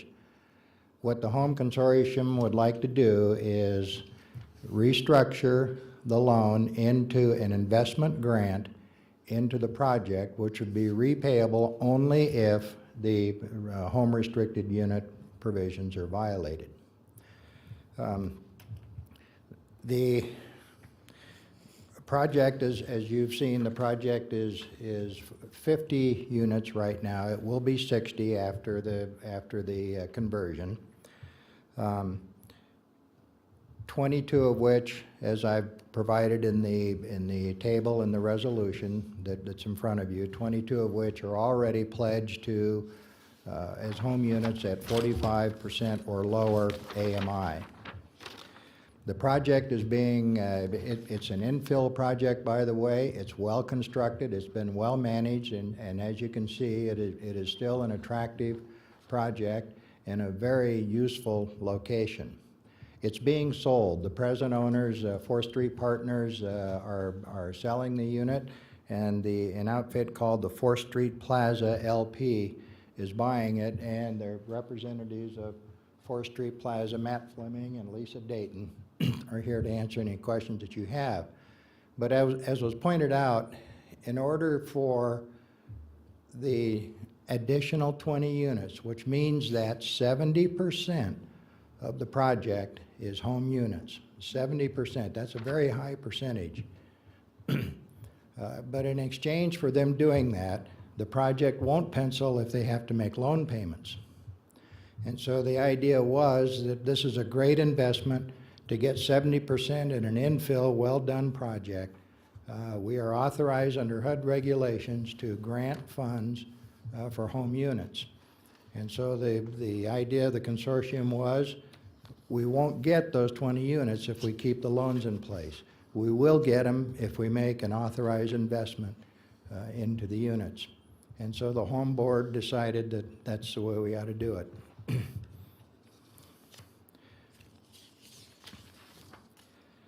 The loans in the resolution that I have in your packet, you can see that we have 5 loans, 5 home loans. There is an additional Section 108 loan which will be paid off as part of the sale. But the 5 home loans add up to about $1.3 million, almost $1.4 million in principal. With interest, it comes to about $1.6 million. And the idea is that we would restructure those loans into investments, repayable only if the home provisions are violated. And then we would also retain a $100,000 loan for the purpose of some property tax exemptions. We've negotiated a 3-way party agreement that arranges for all this. We've already prepared the declaration of restrictive covenants that would bring in the 42 units and establish the restrictions and establish that if the restrictions are not observed, that the entire grant has to be repaid. That's about it. Are there any questions on? Do I have questions? I do. In our packet, what we've been presented with was $1.5 or $1.6 million of debt relief, which is very different from a grant. Is your proposal that it become a grant versus just a debt relief? Because I know this funding has and does give grants for this purpose of a project that I think the merits of the project are, they're much needed, and I don't debate that at all. I think the project itself is needed. I think the expansion is something that would benefit the community, especially with the homeless population. But I'm a little confused because my understanding from everything we have in our packet is that it's basically writing off $1.5 million, and that's taxpayer dollars that I have a real issue with if it's just a debt relief. Yeah, as this deal started coming together and as it was proposed to us, there was wording, we want debt relief, because, you know, as I mentioned, the only way this project will work with the additional units is that the debt has to go away. And so, as we were initially talking about this, we talked about it in the form of debt relief. And so you see in Mr. Craig's memo, and you see in some of the other memos to the consortium, the words debt relief. As the deal gelled and as we put together the three-party agreement, and as we looked at the home regulations, we saw that there's an opportunity to treat it as an investment, which is authorized under the HUD code. And so the resolution that the Home Consortium Board passed says that the City of Reno's lead agency may negotiate adjustments to the foregoing, which is the new pledge of the units, if necessary to comply with HUD regulations, Nevada law, or to assure the financial viability of the project. And if such an agreement is entered into and recorded to the satisfaction of City of Reno, it is hereby authorized to restructure the home loans into an investment in the project, repayable only if the affordability requirements are breached, and to discharge and write off the home loan obligations and execute and record conveyances of the home deeds of trust. So they are styled as an investment, as a grant. If I suppose you could also argue that, well, if we're investing the $1.6 million, then we're investing it in to pay off the loans. However we want to structure it, the point is that this is being styled as an investment and a new grant into the building or into the project, and then we're going to relieve the deeds of trust on the home loans. And is that something the authority to, obviously to make the grants, or to do, I know you need our approval today, but the authority, is it under HUD or is it on the Home Consortium, is able to provide grants and does so to other properties in housing projects like this? It's normally in the form of a grant, right? Not a debt relief for a project that's gone bad or changed hands or something. The regulations provide that we can provide either loans or grants to a project in one part, and then in another part, the HUD regulations, federal regulations, say that we can make investments in a project. And so we believe that what we've done is, in essence, an investment. It's for new consideration. It's a new deal. We could have gone ahead and granted the funds instead of lending them based on the 20 new units if we wanted to. So we consider this to be a grant, an investment, and it's going to retire the existing loans, make the project affordable. Okay, I do have Mr. Azevedo would like to comment or questions. Yeah, if I may at this point. Yes, please. And I'd like to thank Mr. Salter for coming, because I requested his presence once I started reading the materials in front of you. This project is somewhat unique. And what I mean by that is, in my 16 years here, I should say this, I cannot recall seeing one where you had a debt forgiveness element. And what Greg described today is a little different than what I've been reading in the packet. And so I think it's important for the board. This body approves these projects pursuant to an interlocal, and in essence, you're ratifying them. And I don't want to interpret what Greg said, but my initial concern was on a debt forgiveness, I had never seen that before for this body. And so I asked two questions. One, do we have the authority to do that? In this case, the debt forgiveness is approximately $1.4 million. The numbers vary a little bit, but it was a significant sum. And two, what was the past practice? Had that ever occurred before? I initially asked your staff to take a look at the past reports, because they come here, to see if they could find something of this nature. And they indicated they could not locate any project where there had been a debt forgiveness of any amount. And so this appears to be a precedential setting matter for this body. And so when you're evaluating, not the merits of the project, I'm not going there, but the funding mechanism, I think it's important you look at that for two reasons. Number one, that you are setting a standard that other projects may want to come before you and follow. And maybe Greg on that point could provide the criteria by which this was determined for this project, so you'd have a template if you get the same request again. And secondarily, I think it just needs to be stated very clearly on the record, because Mr. Salter is the Washoe Home Consortium expert on these financing and fundings, and with his background in banking, I will always defer to him, but I would like it clearly on the record that you do have the authority to do what is contemplated here. If that helps, Madam Chair. Yes, and Thank you. I'm not entirely sure whether this creates a precedent. Every deal is unique. And because we're doing this unique deal, it doesn't necessarily mean that the next group that comes in who wants a grant instead of a loan, we have to give it to them. I mean, look at this project. It's a great investment. It's 70% of the units at 45% or below AMI, which is unusual. It's an infill project. It's a good project. It's a great investment. And so I'm not entirely sure that even if this does have some precedental value, maybe we want more. Because you can't get a 70% project and do loans. It just doesn't pencil out. And so even if it is precedental, it's still probably a good precedent. We're getting 10 new homeless units and 10 new special needs units that we wouldn't get but for this transaction. And I believe we're authorized to do it.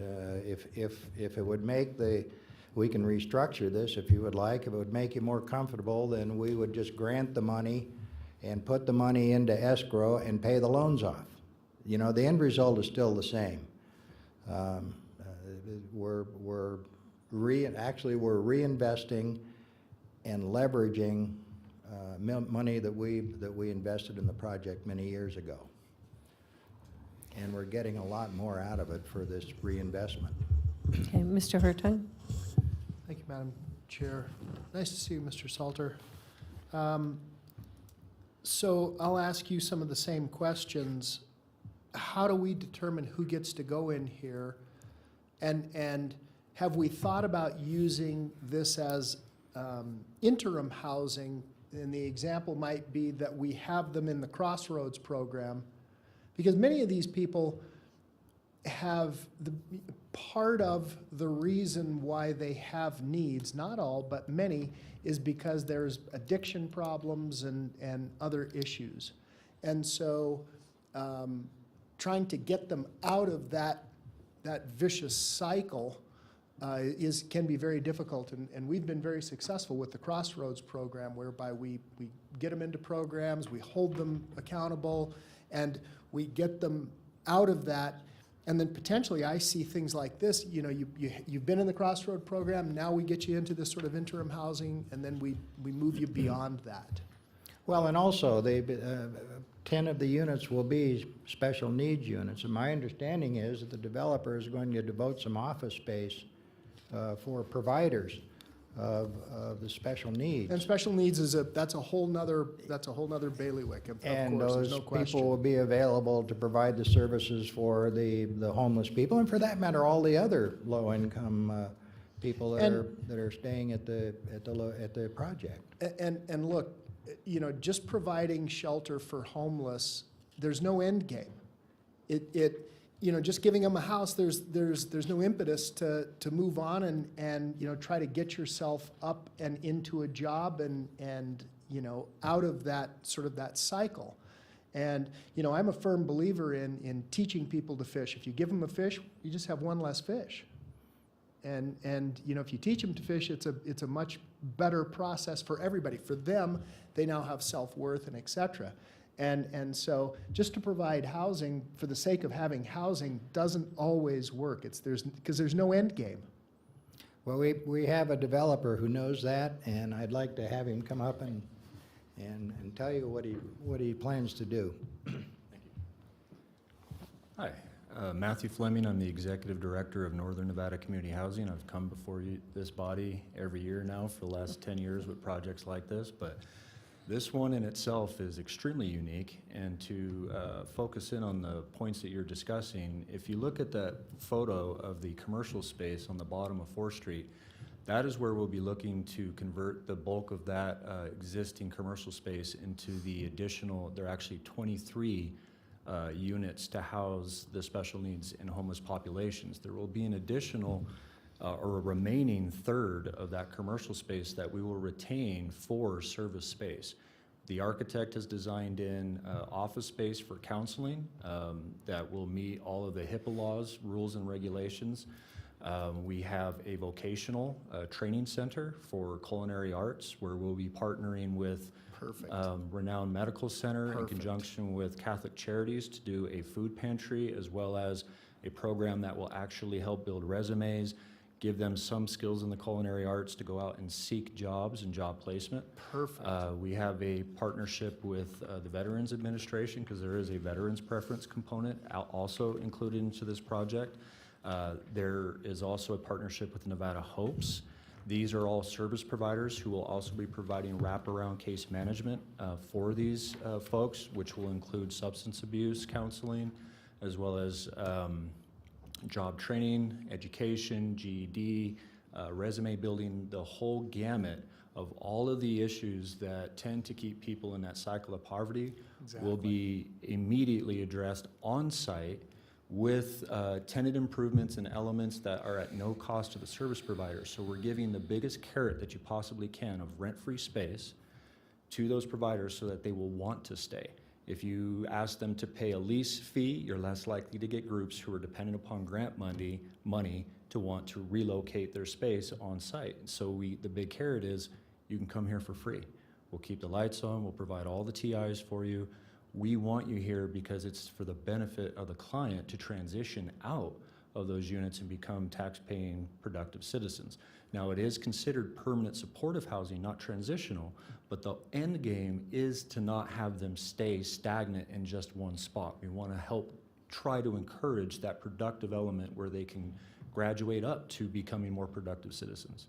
What accountability factor? So the example or component, the example at Crossroads is, you know, we force them to drug and alcohol test constantly. If you're going to stay in our facility, you know, we want to drug and alcohol test you and make sure that you know, that's not an issue, and then we can address, you know, a lot of the other issues, obviously, with retraining and et cetera. But, you know, if you have somebody addicted to drugs or alcohol, it doesn't matter how hard you try, it's very difficult to retrain them. Yes, absolutely. So each client is a case-by-case basis. Each partnership is a case-by-case partnership. So we try not to give one property a full concentration of one population. We like to have a diversity, because if you have 73 units of every tenant who has a drug or alcohol dependency issue, you may very well create a problem within that community in itself. So we try to sparse out different elements of other special needs populations so that we don't have these high concentrations. We couple those specific populations with the right provider based on that case management need for the client. And if that requires, or if the client's in a substance abuse component, it will require periodic, regular drug testing and alcohol as well. Plus, they will be required to attend AA and or NA and other components, again, that are all well established within these service providers who are well known in our community and have done a great job servicing our clients. And we are actually working with Washoe County and Crossroads as well. Good. They're not part of the partnership infrastructure because they're working on their new deal, but the other remaining units outside those special needs and homeless units, we are going to be working in a partnership for the folks that have graduated their program and need more permanent, stable housing. Right. Yeah, and that's what my hope was. In fact, that's exactly what I stated, was that you know, once they work their way through something like Crossroads, you get them dried out, you get them a job, you know, you get them working, you get them to be productive, then this gives them an opportunity to move to one level, and then of course the next level is something like what we just approved down south of town, and then the next level is these guys are buying houses. Exactly. That is exactly the way that this is done. This kind of project, though, is one of the cogs in the wheels that's been missing. So you have Crossroads, which helps get them out of the criminal justice system or whatever has happened to them, Exactly. get them in that transitional building up phase. Then there's this gap. Then you get to the folks that are doing the more workforce housing. That gap is what is being filled by a project like this. Are you guys working with, you know, our sort of resident expert, Kevin Schiller? He's the Yes. regional guru They, wish they Mr. all, Schiller was here they tonight. all know my face to the point to where they're probably sick of seeing it a little bit, you know. Thank you, To be Madam Chair. perfectly honest. Thank you so much, and thank you for giving us more information on the project, because I think that's valuable to really look at what the whole project entails, which I don't think, I don't have any issues with the project itself. Mr. Bobzien. Now it's my turn to have fun with the microphone. Thank you, Madam Chair. And I would agree. I don't think any of us up here have an issue with the project itself. And in fact, we're very supportive of what we're trying to do here. And I know that this is much needed, but I think to Mr. Azevedo's point earlier, just a little bit of concern about how this is finally structured. You know, the allocation of the funds, I think, is something that I'm comfortable with, but I would like to ask Mr. Salter if he could come back up and maybe just respond to this. And we certainly don't want to slow up the process, impede what's going on here, but I think at the same time, I do get a little nervous when I hear that there's the possibility of setting a precedent if this is structured as a debt relief endeavor. And I'm very sensitive to the idea that every single one of these deals is different. We certainly know that, and we certainly want to applaud creativity in putting these together.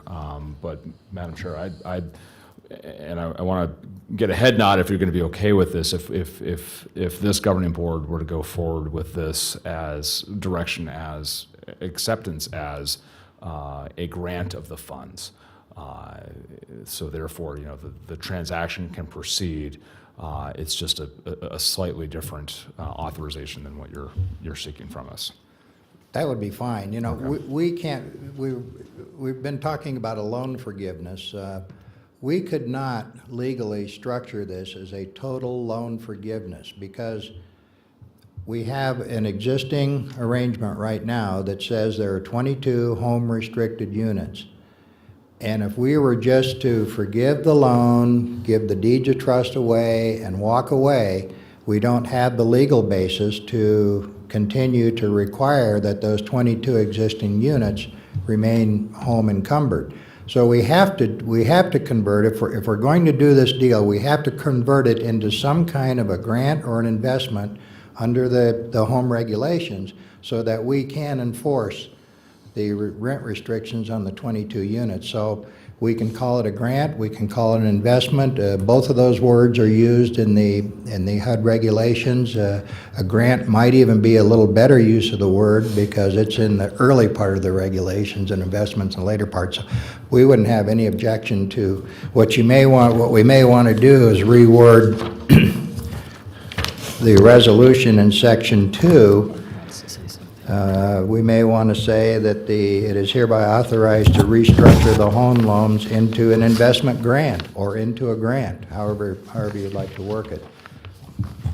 Okay, so I want to capture that. I know we've got one other member that wants to weigh in on this, but I want to capture that nugget for a future motion. That would be the direction to staff would be to approve it with that condition on the edit to the resolution.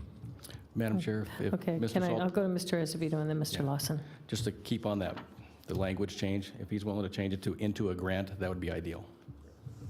Okay, Mr. Lawson? So, Greg, I caught a lot of grief for giving the theater public money and to help them in remodeling. What's my return on investment here? What's the bottom line? At least I could point to some numbers. What am I saving in services? I mean, am I getting back $1.6 million worth of benefit for a $1.6 million grant?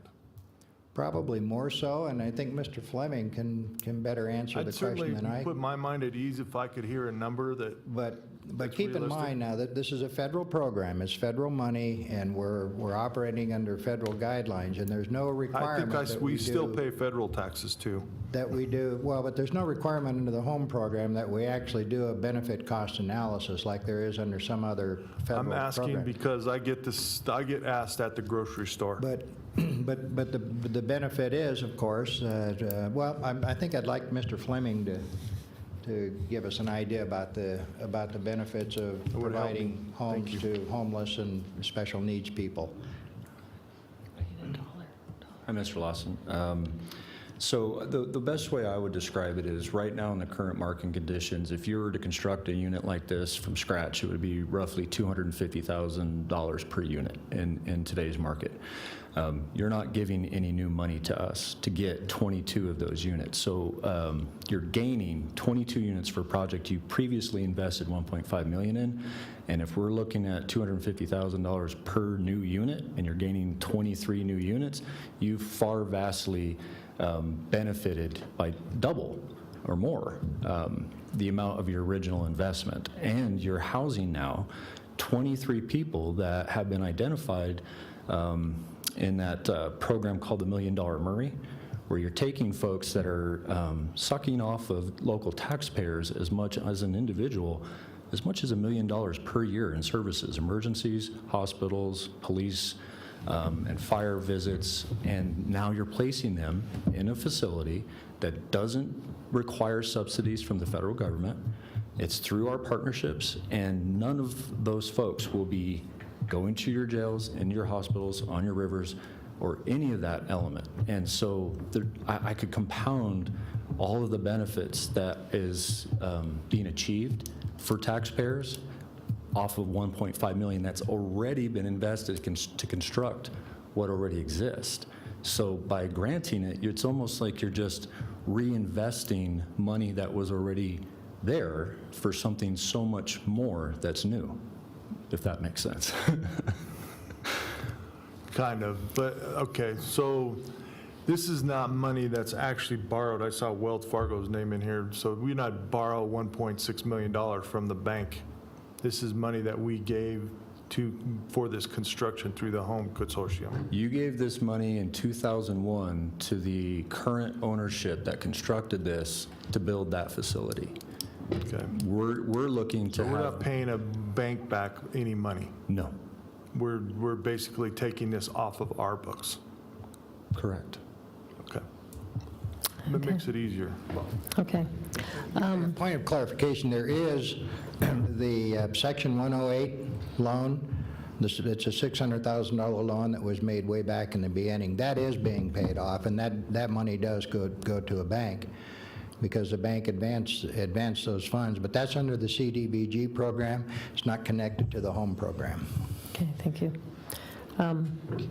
If I may, we're paying off that loan. Yeah. We are. Okay. Ms. Herman? Yeah, okay, good. Having been in the real estate business for 47 years and doing a lot of creative financing, I find this very interesting, and I find it sounds quite safe. I would approve it. Thank you. Okay. I do have, I don't know if I have other public comment. I have 3 cards to read right now. Is there any further public comment? I have no other public comment. Okay, let me go ahead and read the 3 items that we did get from Sharon Chamberlain, CEO of Northern Nevada Hopes. Her comments were Northern Nevada Hopes is in full support of the 4th Street Plaza project. The addition of 23 SRO units while maintaining the other low-income units is imperative for our community. She also has other written comments she's submitted. Second comment is by Valerie Lorano, Child Health Institute at Renown.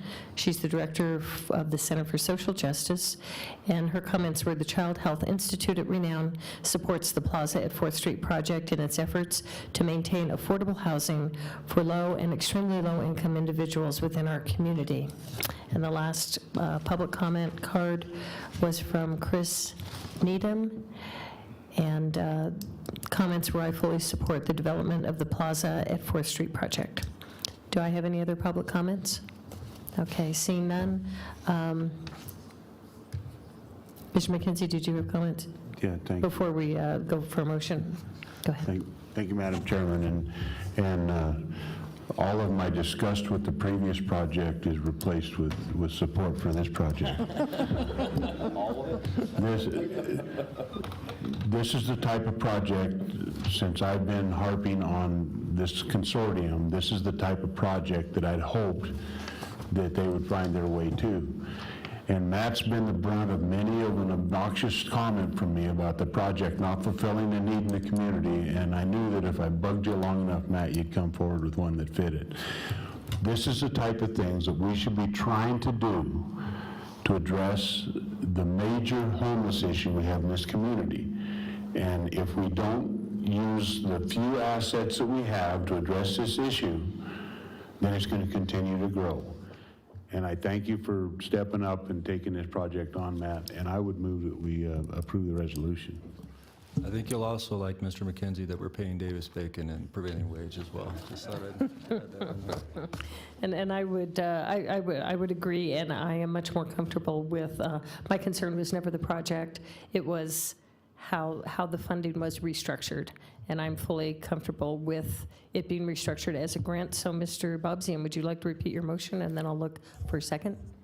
Okay, I'm going to be looking to Mr. Azevedo to kind of keep me on track here. I think as identified by Mr. Salter, I would move to ratify the home funds for the Plaza at 4th Street property with the suggested edit to the resolution that was mentioned previously. Second. As a grant. Right, as a grant. So the motion is that we would move to ratify the restructuring as a grant of the home loans for the Plaza at 4th Street. Correct? Okay, do I have a second? Second by Mackenzie. Mr. McKenzie. I have a motion and a second. Do I have any further discussion? Seeing none, all those in favor? Aye. Opposed? Motion carries unanimously. Thank you. Okay, moving on, we are going to item D, update on the 2017 legislative session and possible direction to staff regarding legislative matters. Ms. Director, Madam Thank you. Director. Madam Chair, we will go ahead and move quickly through this in an effort to save time. So I think most of us know the session began on February 5th, so February 6th. It will end June 5th. 1,164 BDRs have been submitted. We are currently tracking 98 bills that cover a variety of subjects, including whether or not they open some planning statutes.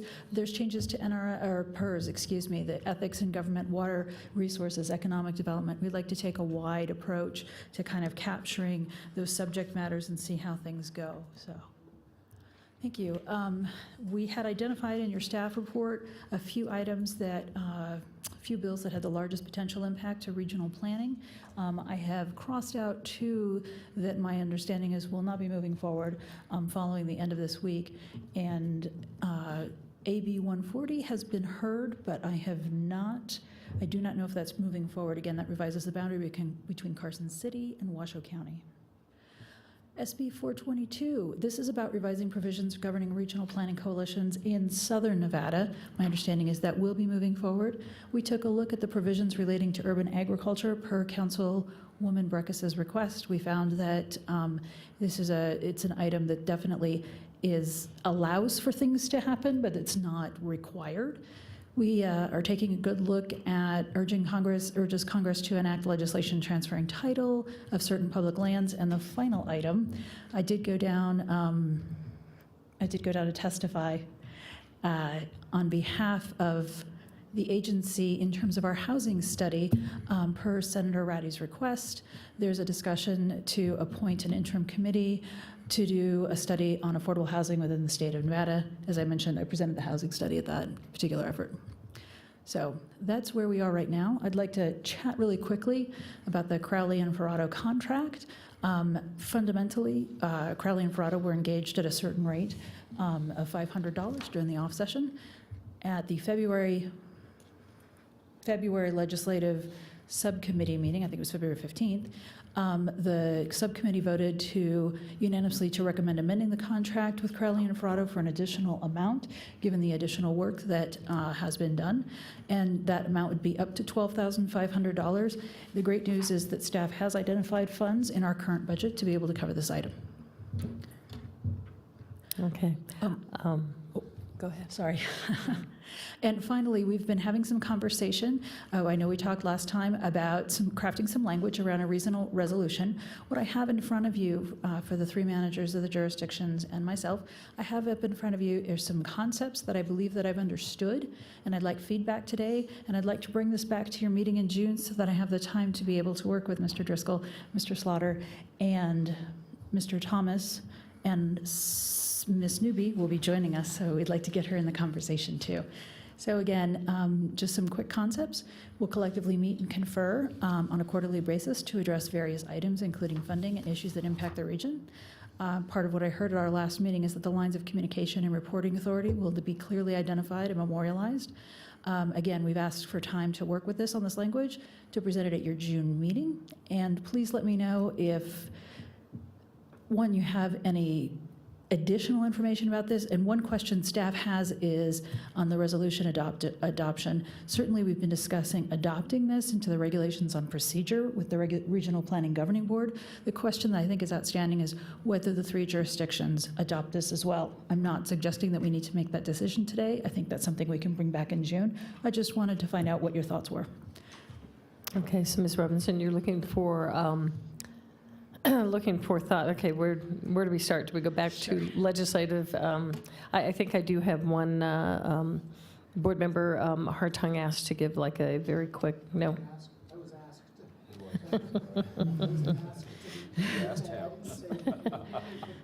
Okay, Mr. Hartung, would you like to report to the board the actions taken at the County Commission meeting regarding AB 39? Well, as everyone is aware, the AB 39 sought to change the structure specifically and mainly with respect to Washoe County, Districts 4 and Districts 5 being consistent seats.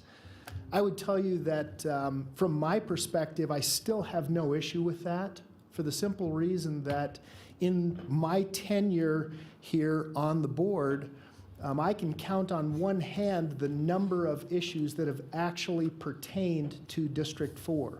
So really, I'm a representative from the region as opposed to being forced into District 4. So that was a realization that I certainly had.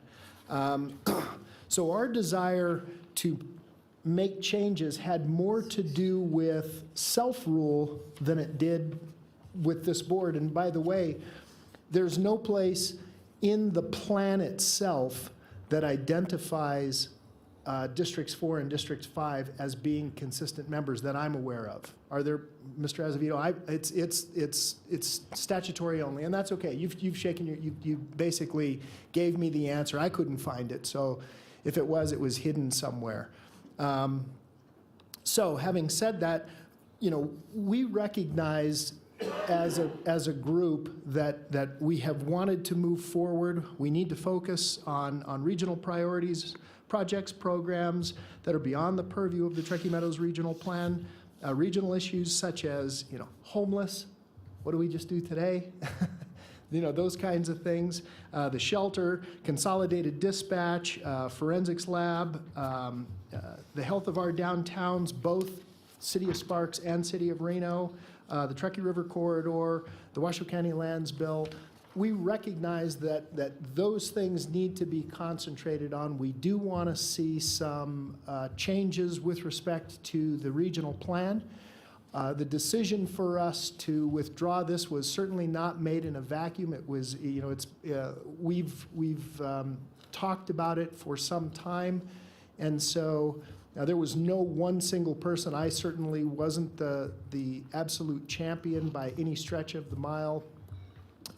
Although I felt that it was hindering us personally with respect to getting some of these things done. And what I'm hoping for when we do the update, that we will visit things like, and you already know what I'm going to say, Kim, Policy 1.3.3, it has dogged us.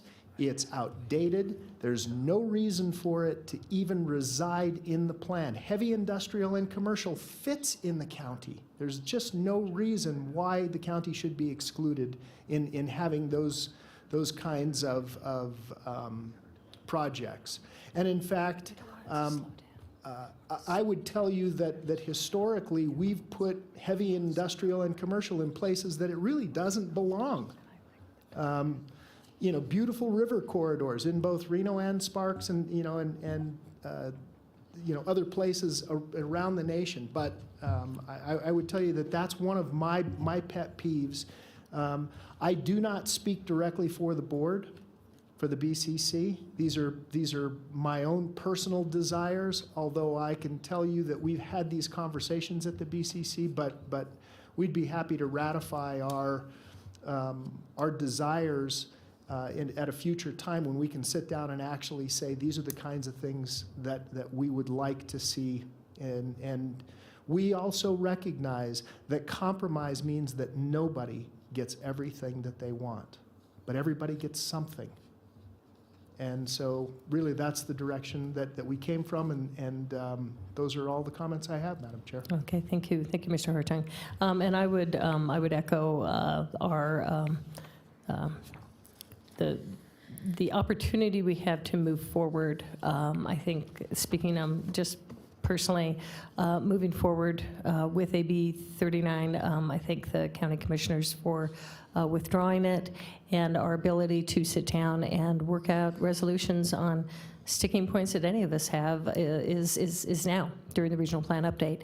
So I really hope that all of us, each entity comes in with those things that, as we look at how our community is changing, what things need to be changed and addressed and tweaked in the regional plan update, and it's the perfect opportunity to do that and work cooperatively. And I agree with you.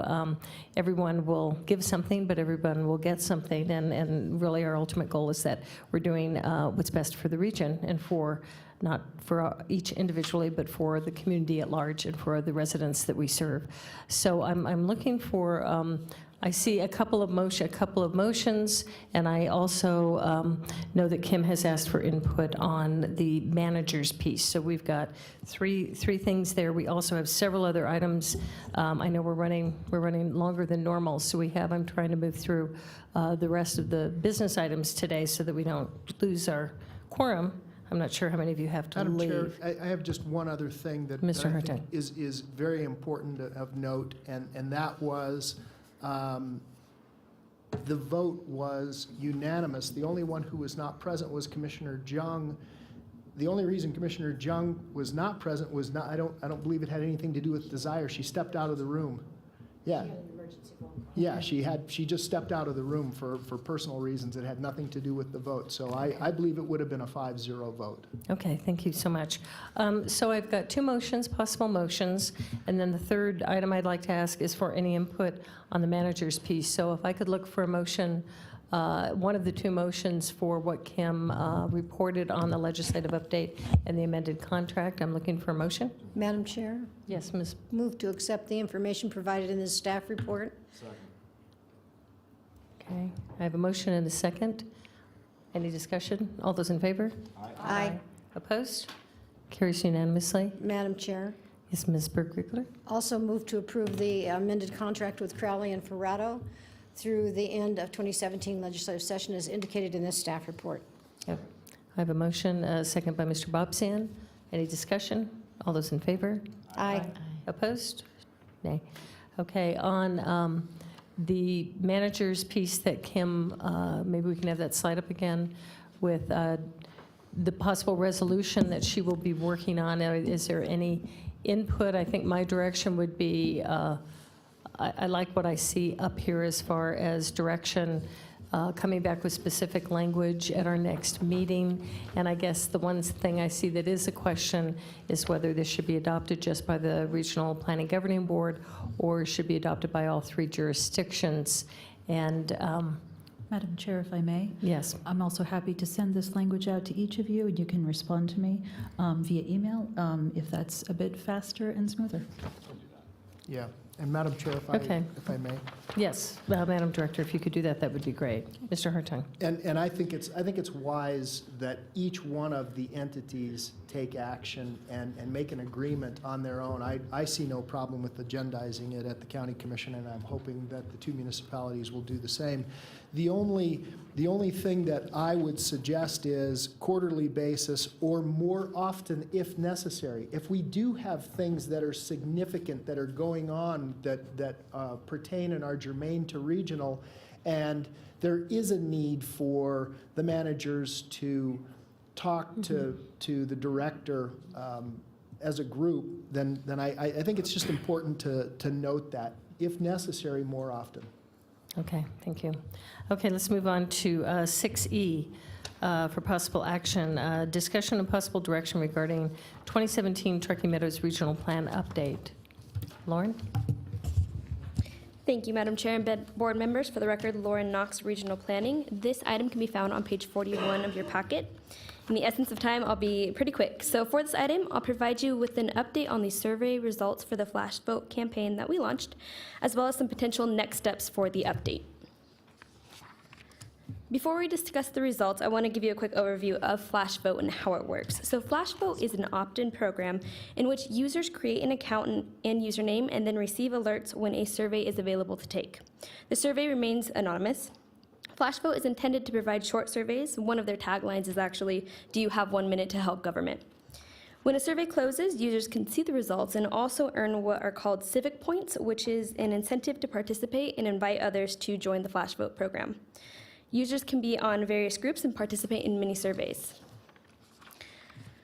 So here's an overview from our first Flash Vote campaign. We sent this item out to over 600 people and over 300 participated, which is close to a 50% participation rate, which is much higher than the industry average of about 10 to 15%. So we're pretty excited about that. It's nice too because we can also filter the results by residency, age, gender, owner or non-owner of a household, or if they are local. So for our first campaign, we released 5 questions total. Again, the surveys are aimed at not taking a lot of the user's time. Also, back in September, we had the Regional Planning Commission answer similar questions to the ones we posed to the public in Flash Vote, so you'll see kind of that indication up there. Here are the results from question 1, which focused on growth in our region that we may see in the next 20 years and how people felt about it. The public's most selected option was that growth happens and we'll deal with it, compared to the Regional Planning Commission's response, which is growth is beneficial and I'll welcome it. It's important to note that the level of involvement and knowledge with development and growth may not resonate as much with the general public compared to the RPC. And also, not to mention, the numbers of responses is between 9 people with the Regional Planning Commission and over 300 with the public.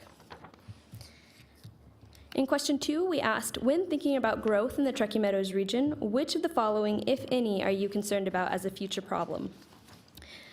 The top 3 results from the general public were traffic, water, and schools. It's important to note that water only received 1 more vote over schools for the general public, which closely mimics the RPC's responses as being the top concerns. Moving along to question 3, which was a more open-ended question in which we asked the participants to provide 3 words that would describe their hope or vision for the Truckee Meadows region. If you notice, the words that show up most are words such as growth, plan, sustain, prosperity. And now let's compare those to the Regional Planning Commission. Again, much smaller sample size. However, with even the small amount of words to compare, there were some similarities here. So we have sustainability, planned, prosperous being mentioned between both the general public and the RPC. Madam Chair, I have a question real quick for Ms. Knox. Did Mr. you ask, Hartung. when schools were asked about, was that pre-WC1 or post-WC1? This was in February. This was in February, so it was post-WC1. Yes. Okay. And for the RPC, it was pre, so Right. that kind of changes it as well. It does. It kind of gives a different flavor to it. Okay. All right, so question 4 essentially asked the participants if they knew about TMRPA. The question was also asked to the general public for obvious reasons, as the Regional Planning Commission knows who we are. The results from this question were interesting when broken down by age cohort. For example, the younger generation, which is known as being under 30, represents the largest number of people who had not heard about TMRPA. We can use this kind of information to better target audiences throughout the update process. Question 5 was another open-ended question in which we asked the general public to provide comments or suggestions about growth in our region. We had a variety of excellent comments and suggestions, which we plan to take into consideration for the update. And so with that, you have a general idea of what Flash Vote is and what the results look like from our first survey. After this meeting, we will share a link to the results page and also provide you with the opportunity to take a survey, so keep an eye out on your email for that. So again, we're excited to utilize Flash Vote as an engagement mechanism for the update. In terms of next steps for the update, at the February RPGB meeting, staff was asked to return with a proposed budget for the regional plan update. As stated previously, a survey of estimated budgets for items like the update both in and out of the region revealed that they're wide-ranging. This is due to differences in size, the nature of the plan, and available resources that can be dedicated. In the next agenda item, which discusses the fiscal year 17-18 budget, you will see that staff recommends that a budget number of approximately $150,000 be utilized. But again, this is the subject of the next agenda item, where a more in-depth discussion on the budget and jurisdictional allocations is provided. I just wanted to give you a reference in connection with this item. After determining our budget, staff would like to begin solidifying the framework of the 2017 regional plan and the process of the update. We plan to work on this item at the next monthly coordination meeting with jurisdictional staff and bring it back to the board in June. Again, there are a lot of moving parts right now that have affected where we're at with the update, but we're excited to be able to put more pieces together and really get going on the substantive portions. Staff recommends that the RPGB discuss this item and provide us with any feedback. A motion can be found overhead or on page 42 of your packet. Okay, thank you, Lauren. Do I have any comments or questions? Mr. Lawson? How is this different than what the two cities have done Yeah, it looks the already? same. It looks the same. It does to me, too. For the Flash Vote piece? Yeah, how's it different than what we've already done in Ignite Sparks? And I forgot what Reno's was called, where they took the poll of their folks. Madam Director? Reimagine Reno, thank you. Thank you.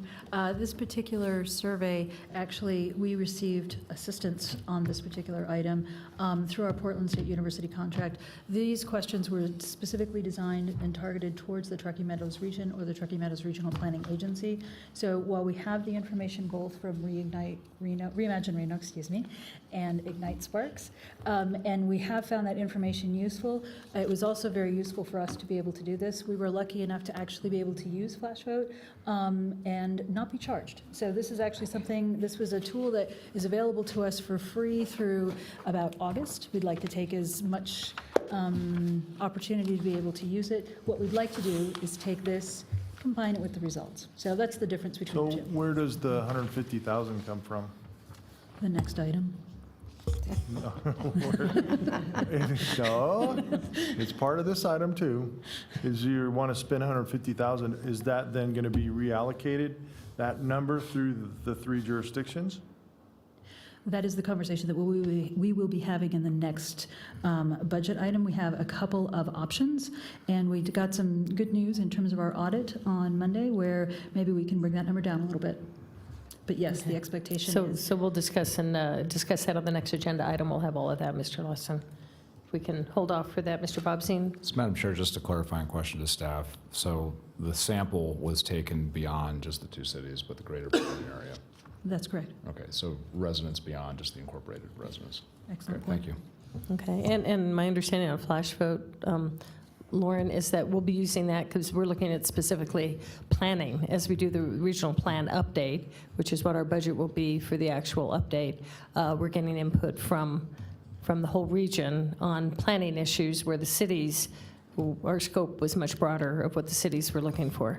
Correct, and we'll also be using the other surveys that were done to compare and try and get a better feel and more broad questions on that note. Okay. Madam Chair. Yes, Ms. Burke-Bigler.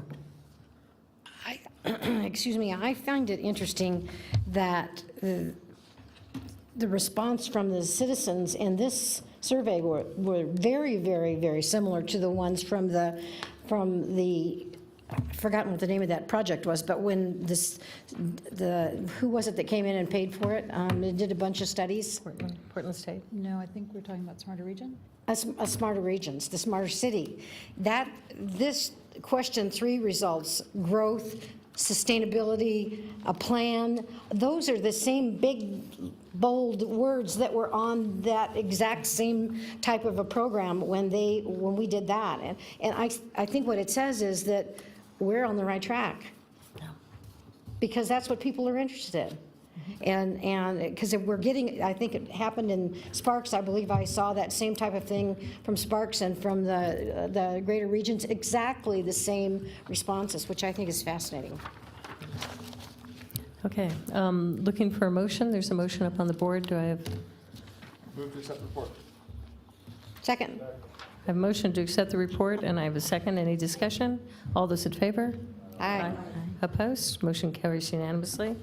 Okay, we'll go to 6F, which is informational presentation, discussion, and adoption of jurisdictional allocations and the fiscal year 2017-2018 budget. Thank you, Madam Chair. Just to set the context, we had TMRPA, in addition to the cities and the county, certainly saw some budget revenue reduction over the 10-year period from 2005 to 2015, as you'll see above. And at the same time, we reduced our budgeted expenses approximately 44%. In terms of the conversation, in 16-17, which was last year's budget, the jurisdictions increased their allocations to the operating budget for this agency up to an additional 5%. So you can see the breakout up above for each jurisdiction. In the conversation last year, staff recommended and you approved that half of that additional dollars be set aside in an account for the regional plan update, so $17,100. That is something, that $17,100 is still sitting there in the account, ready to go. And if we go to the recommendation for this year, the recommendation this year is to maintain the operating budget for the jurisdictions for this agency at the same amount, and take the same amount as last year, which is half of that additional 34.2, and put that also towards the regional plan update. That would mean $34,200 is set aside in an account from this particular agency to assist with the regional plan update process. So, really quickly, one of the questions that I heard was, where did we get this budget? We've had a variety of conversations, and we took a look at various plan update budgets in our region as well as across the country. And what you have in front of you are the most recent updates and their budgets. As we've seen at our February conversation, we talked about looking towards about $150,000 budget, and we have some options today around what that could potentially look like. Okay. In terms of the regional plan update contributions that have already happened in fiscal years 14-15 and 15-16, this agency spent $30,000 from our fund balance to work with Portland State University. In 16-17, we received a grant specifically on the regional plan update on the oral history, for oral history on regional planning, and that's something that is also sitting in the account. And again, 50% from last year, 50% from this year of those differences, and that's a total contribution from TMRPA at the moment of $64,200 to the regional plan update. And the grant, as I said, is sitting out there that Councilwoman Breckus had donated to us. That's sitting out there to do that work. Okay, so I've provided two scenarios to have conversations around today, which is the amounts that would be needed from each jurisdiction to be used for specifically the regional plan update and additional implementation. One of those items, quite frankly, keeps the $34,200 that regional planning has out of the $150,000, and the $150,000 is split 40-30-30 based on the budget allocation. The second option is to go ahead and use the $34,200 from TMRPA to bring that reduction down. And what you see here is that you'll see basically it's for the City of Sparks and Washoe County, we're looking at a difference of a range of somewhere between $35,000 and $45,000. And for the City of Reno, it's between $46,000 and $60,000. I've had a couple of questions be asked in terms of cash flow, if this is something that would be needed entirely at the beginning of the fiscal year, if this could be paid quarterly. We definitely think that quarterly would be fine. We also think it's possible we maybe can do extension of implementation into next year as well, so maybe some funding out of next year to bring this number down. I indicated Yes, thank you. Some other considerations. I had a conversation with Lee Gibson at RTC, and he's indicated a willingness to discuss some support for the regional plan update in terms of a monetary amount. So one item that this board could talk about is other regional agencies being asked to support the plan update as well. And our final audit numbers were received just this week. We used less of our fund balance than projected, and so it's possible that the agency would be able to put forward maybe $20,000 to $25,000 more into the update itself. What we have here is our potential work plan, which is something that we usually do when we talk about the budget.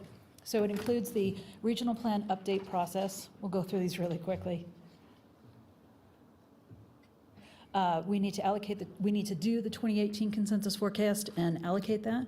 We also need to talk about whether or not that looks different. Developing some spatial modeling for scenario planning efforts. That's something that we would like to use in addition to RTC is interested in that and some of our other agencies, partner agencies. Participating in our 6th shared work program with RTC. This is a bit of work that we've done for them in terms of the RIF.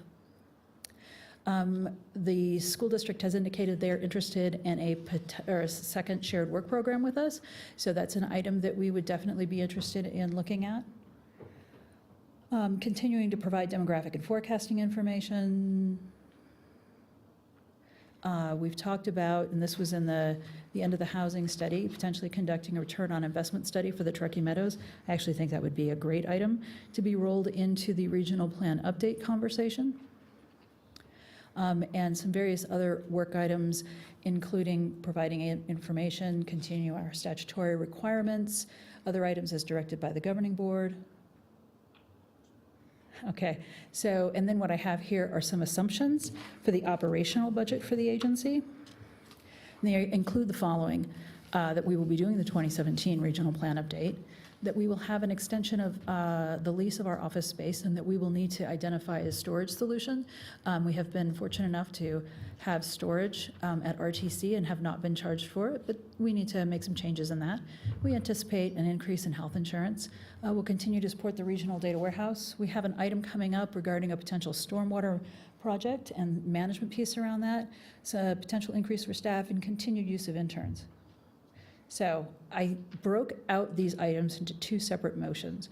For the operating budget itself, the staff recommends that the governing board direct staff to develop a budget based on the assumptions we've indicated, including any other recommendations that you may have, and we will bring that tailored budget back for your June meeting, excuse me. Staff also recommends that the board accept the 17-18 operating budget allocations from the jurisdictions listed in the staff report. I have spoken with the managers of the 2 cities and the county, and they have indicated that the operating budget items, the dollar amounts are acceptable to them. So I would start with that one, actually. Okay, do I have any questions, comments? Ms. Burke-Bigler? Thank you, Madam Chair. On page 44 of the staff report, which, by the way, I want to tell you, this is a great staff report. A lot of really good information in this staff report. But I'm curious about, at the very top bullet point, which talks about Regional Planning Commission will review of any master plan, facilities plans, or other similar plans.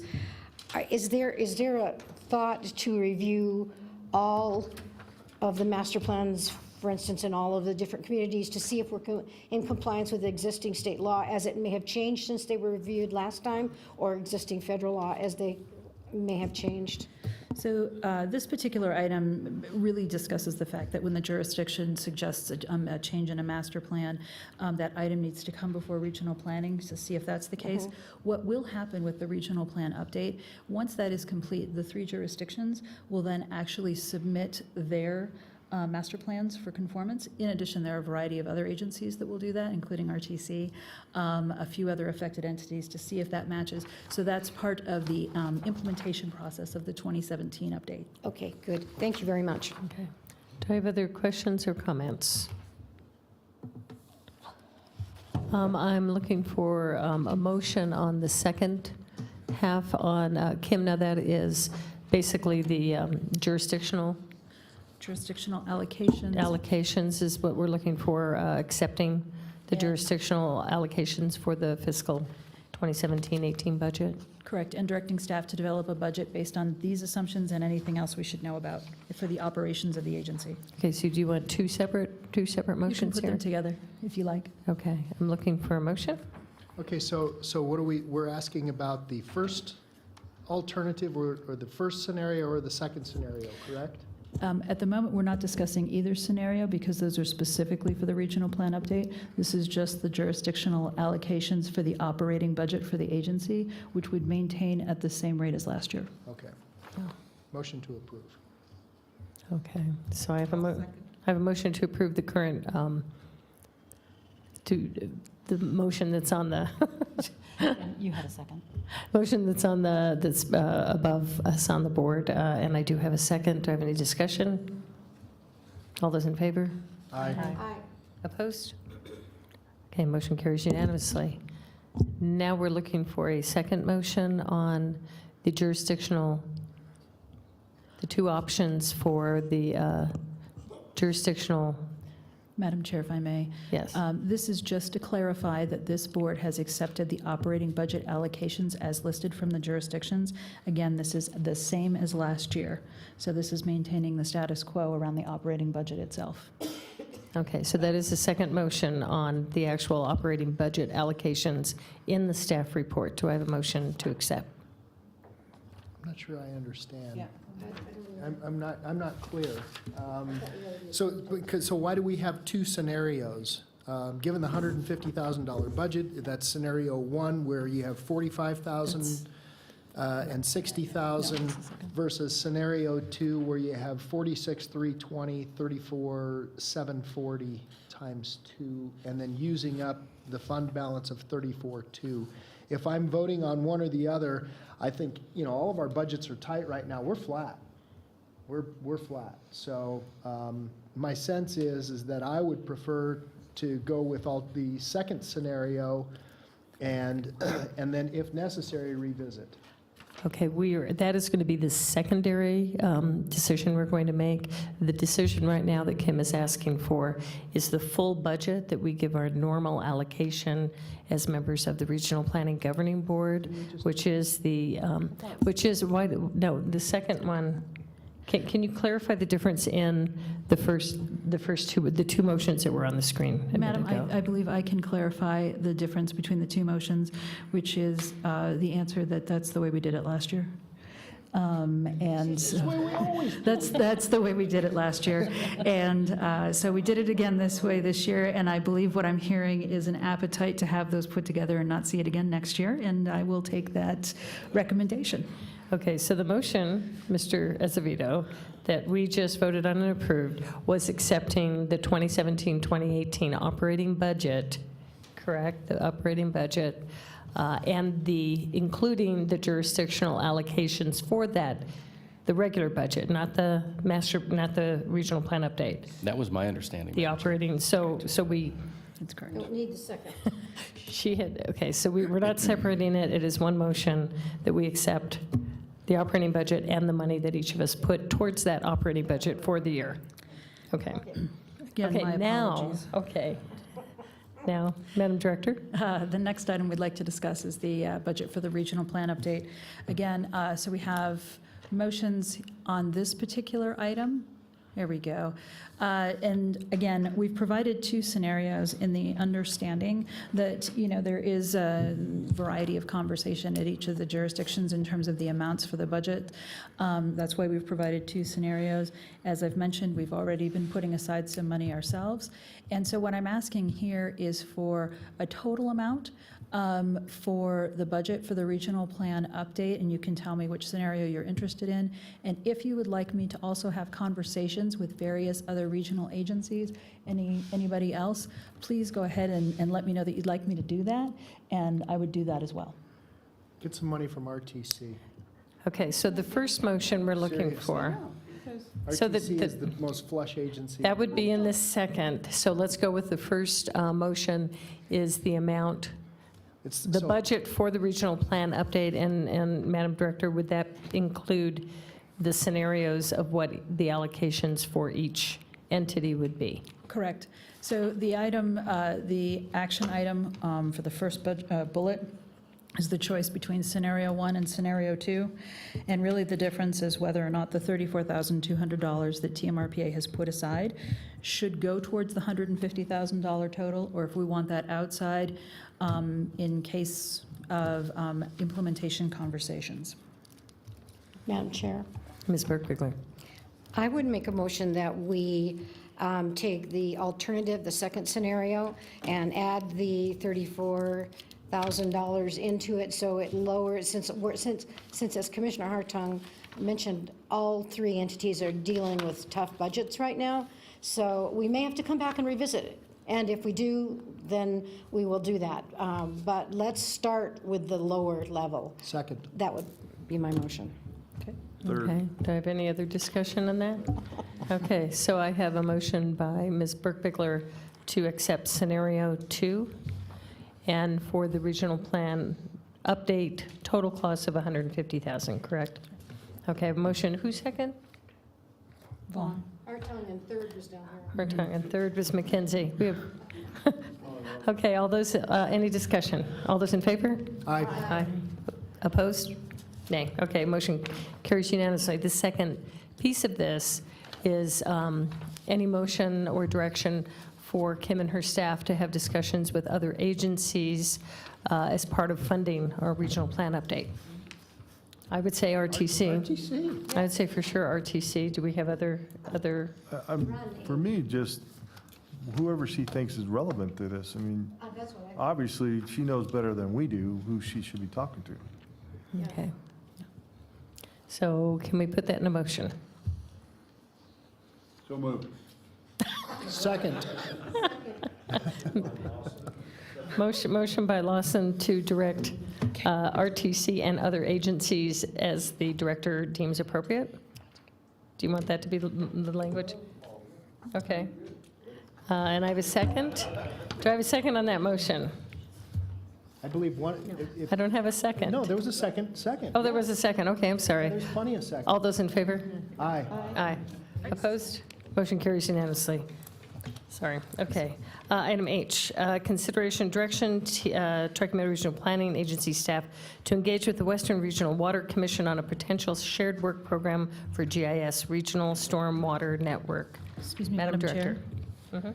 I believe we've skipped item G, 6G, which is the I'm sorry. the lease agreement I'm sorry. with the Regional Transportation Commission. Okay, we are on G. I'm sorry. That's fine. I We have been, skipped. I'll be very quick with this. We have been leasing space from the Regional Transportation Commission since approximately February of 2012. We moved in May of 2012. Our lease expired on February 9th. I believe you may remember that at last year's budget conversation, I had already had a conversation with the director of RTC saying that they would be interested in having us stay there and would commit to a no more than 10% increase in our rent. We've received a draft lease from them identifying roughly about a 5% increase in the rent, which is below the 10% that he and I discussed. We're currently working under a lease extension since it did expire on February 9th.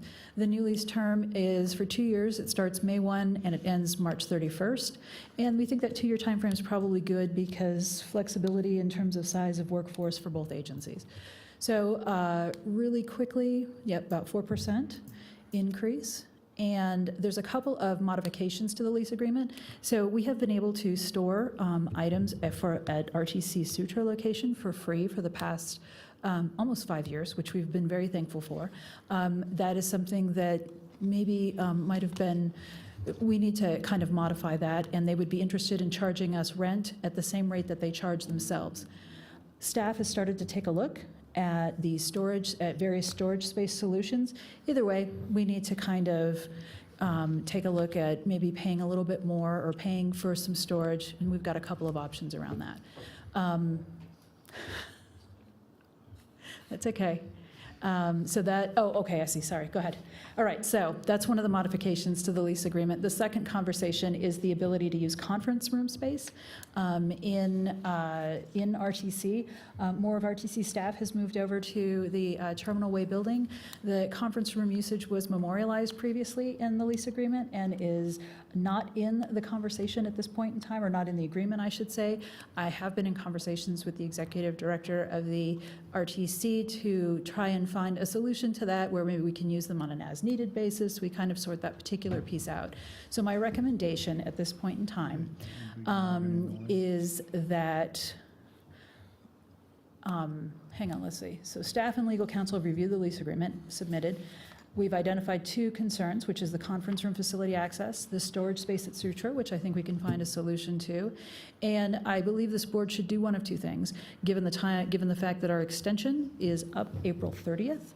Either empower the executive director, to negotiate the lease agreement with RTC management with whatever feedback you'd like to provide, or request an additional lease extension from RTC so that we can ensure that these negotiations are completed in time and the final lease agreement would come back to you in June.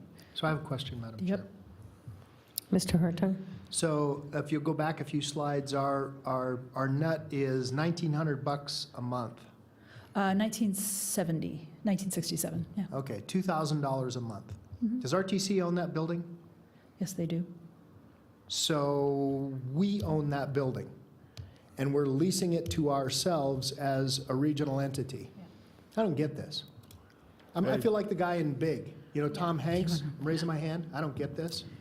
I don't understand. Well, I think we just charge the difference in rent in the work we're going to do for RTC. Not a big deal. It all works out one way or the other. And that's what We I would have- rather I think see, we have an an answer there. in-kind- an Amy? in-kind kind of a transfer.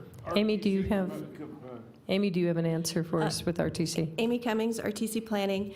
We purchased the building with Federal Transit Administration funds. So all of the rent that is paid back has to go towards our transit operating program. So RTC actually pays rent to itself. The engineering and planning departments also pay rent, market rent that goes into the transit fund, and that's in accordance with our grant that we use to purchase the building. And the same with our Sutro facility. The State Medical Board is also a tenant in that building, and they pay rent as well. Thank you for the clarification. Thank you. Okay, I'm looking for a motion. Have they got a business license? Okay, do I have a motion?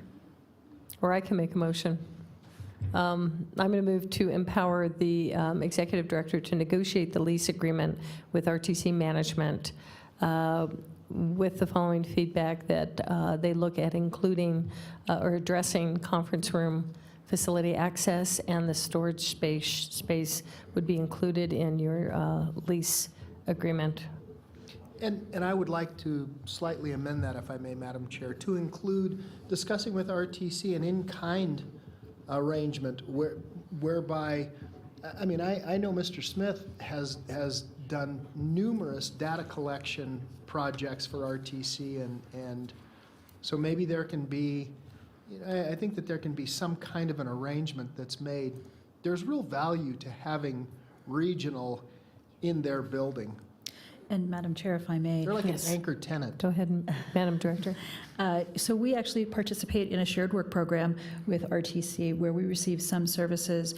Say, for instance, they provide us our IT and actually our phone service in exchange for the work that we do, and which includes Mr. Smith, for RTC, and there's also a dollar amount. So we do have, I think, a good solid relationship. My understanding is that RTC enjoys having us close by because we can run downstairs to a meeting. My hope is that we can sort this out, gosh, even by tomorrow, and we can move on. Okay, thank you. Amy? Oh, I was just going to add that that's, I believe it was covered in the budget as well, the $60,000 that RTC does pay for the services of regional for GIS and other support. So the ITS is at no charge to the TMRPA. Okay, thank you. I have a motion on the floor. Do I have a second? I'll second. Second by Ms. Dewar. All those in favor? Aye. Opposed? Motion carries unanimously. Okay, now we're moving on to H. The Western Region Water Commission Potential Shared Work Program on a GIS Regional Stormwater Network. Thank you. Good afternoon, Madam Chair and members of the board. Jeremy Smith, for the record, with Regional Planning. I'm here today to talk to you about a potential interlocal agreement and shared work program with the Western Regional Water Commission. I think that we've all seen the challenges that our community has faced given the above average precipitation that we received over the winter, and a big part of that is stormwater conveyance. We at staff at Team RPA were approached by the Western Regional Water Commission to look into scoping work to build a comprehensive regional GIS network of stormwater conveyance. It's my understanding, to our knowledge, that that does not exist today. There are many pieces of that stormwater network that are managed by public works staff at different jurisdictions or different entities, the Sun Valley GID, for example. But there is no, that we know of, comprehensive stormwater conveyance system. And so we went forward and created a scope of work, a draft of that, to put that together per that request. And if you could join me, please, on page 73 of your packet, I can just quickly go through the summary table there, the different phases of that potential project. So the first phase is really about data gathering and investigation to find out just exactly what is available out there, how it is connected, how the attributes are stored, et cetera, so that we can see what really would be the effort to put it together. We've scoped that at about 4 months. And that's given about 15% of staff time for the GIS staff, myself, and Damian Kerwin at Truckee Meadows Regional Planning Agency. Furthermore, we would look to create a technical advisory committee made up of staff members from the local jurisdictions, as well as potentially professional consultants or academics, say at DRI, for example. So once that is understood, then we could actually revisit some of the costs that come along with phases 2 and 3. Phase 2 being actually putting together those pieces and then filling in any gaps that exist. And this is a part that is sort of crucial in my mind, is that we create a topologically connected network. And that means that all the endpoints of all the pieces of the conveyance system, the pipes, where they connect together, they're actually connected, and there's a directionality to that, to how water would flow through the system, so that ultimately the data can be used to model stormwater. That would be phase 2, currently scoped at 8 months. And again, 15% of staff time for both myself and Damian Kerwin. Also, we would like to, in that case, utilize intern help. We've been very successful using interns at a lower cost for labor, and that's been really working great for us. And then thirdly, phase 3 would be looking at related data that would help inform that modeling effort if it were to be done. And that would be things like the contributing hill slope areas and all of the tributaries that would feed into the stormwater conveyance system in the urbanized area, as well as impervious surfaces within our developed areas. We would need to understand those to a degree so that we would know how they're going to impact runoff. And there are some things in the works right now with LiDAR capturing that will be happening later this year, and that is often used to create impervious surfaces. So that's also contemplated as part of this. Right now it's scoped at around $100,000 over about an 18-month period. A lot of that has to do with many of the unknowns.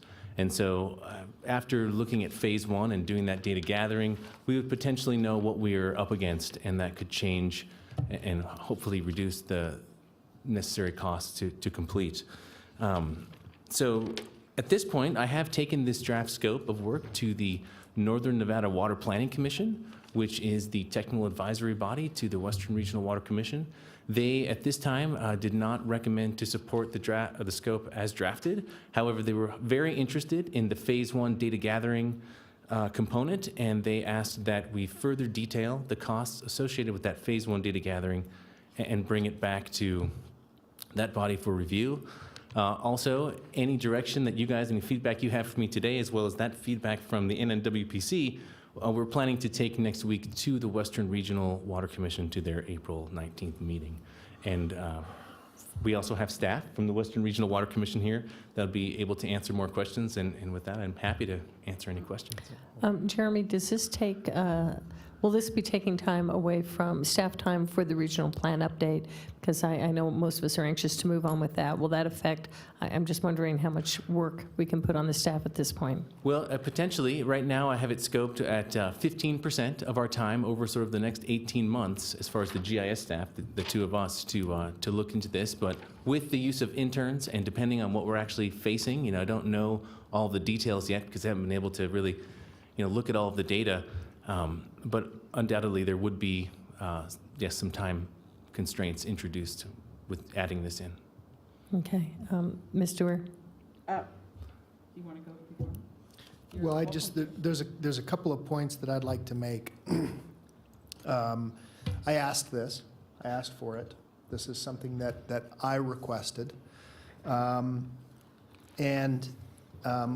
I understand the Northern Nevada Water Planning Commission's position, they are advisory in nature. I see this, there's one statement that you've made here that really is very compelling. It's a very short paragraph. It says, "This project is intended to deliver our region with a comprehensive regional-scale GIS model of stormwater conveyance and contributing features. This GIS data will provide planning and engineering staff at affected local entities with information to assess potential impacts on future precipitation and runoff events, and future growth," is really what that's saying. And so I would tell you that this will help us in the future at all levels, all three entities, that are with projects that are significant to the region. Not regionally significant projects, but projects that are significant to the region. As we go forward, things like you guys have going on in the south, in the North Valleys, at the city of Reno, some of those projects, this will really give us some great information as to what the storm water is trying to do in the region. I mean, it's pretty obvious to some people, but there are a lot of conveyance channels that we just don't have mapped. And so that's why I asked for this, and I really appreciate the indulgence of the board. Thank you. Thank you. Thank you. Ms. Dorr. Okay. Similarly, I was focused on the last paragraph too, and I just wondered, in a very practical way, what exactly would we get? Or is it GIS coverage layers that you're handing out to people to run their own analysis, or? Correct, yes. We would create data that would be comprehensive and connected. We would have whatever layers that are contemplated here created, and then we would house those in the TMRPA Regional Data Warehouse. We would contemplate a maintenance, schedule, so that we would make sure that we're not just putting it on the shelf and it never gets updated. We would try to have some sort of process that allowed it to stay current. And then it would be available to folks that would be doing this kind of work, public works staff, their consultants. Next, in talking to our public works staff, it sounded like they were missing some information like inverts of culverts, and they were a little concerned about having to basically go out and collect field data to feed into the GIS. Did you have a response? Yes, I think it can be incredibly time-consuming to go out there and collect this data, and I don't know exactly what that time burden would be without having sort of all the pieces together in one place so that we can really evaluate. I guess my question was, do you think we need it all to get this started? Because I don't, but I thought we could work with what we had. Oh, absolutely. I mean, the first step will be bringing it together, and even with what we have, we can start putting those pieces together so they could function in the So then you could hand off a section to do a drainage study for somebody. Is that the idea?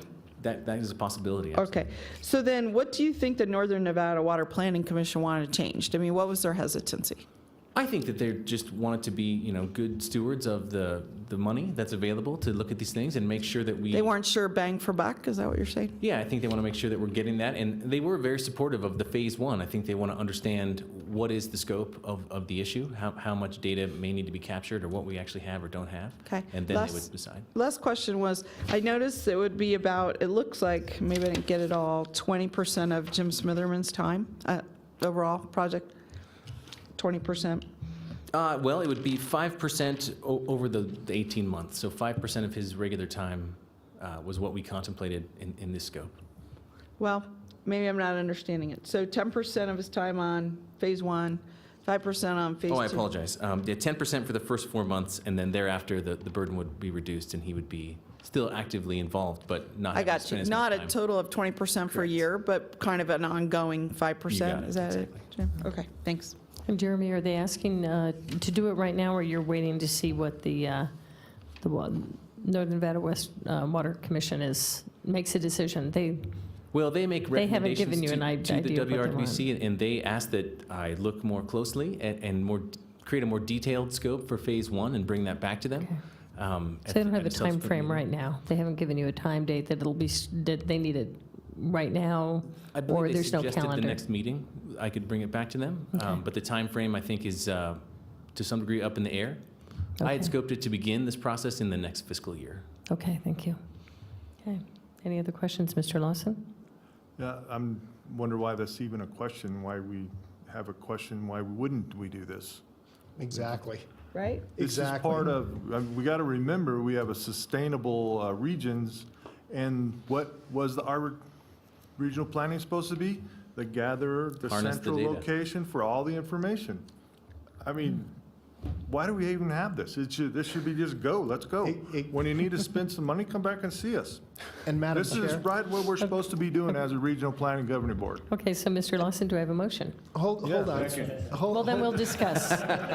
I'm waiting for a motion, a second, and then I'll open discussion again. You already made the motion. Move to approve.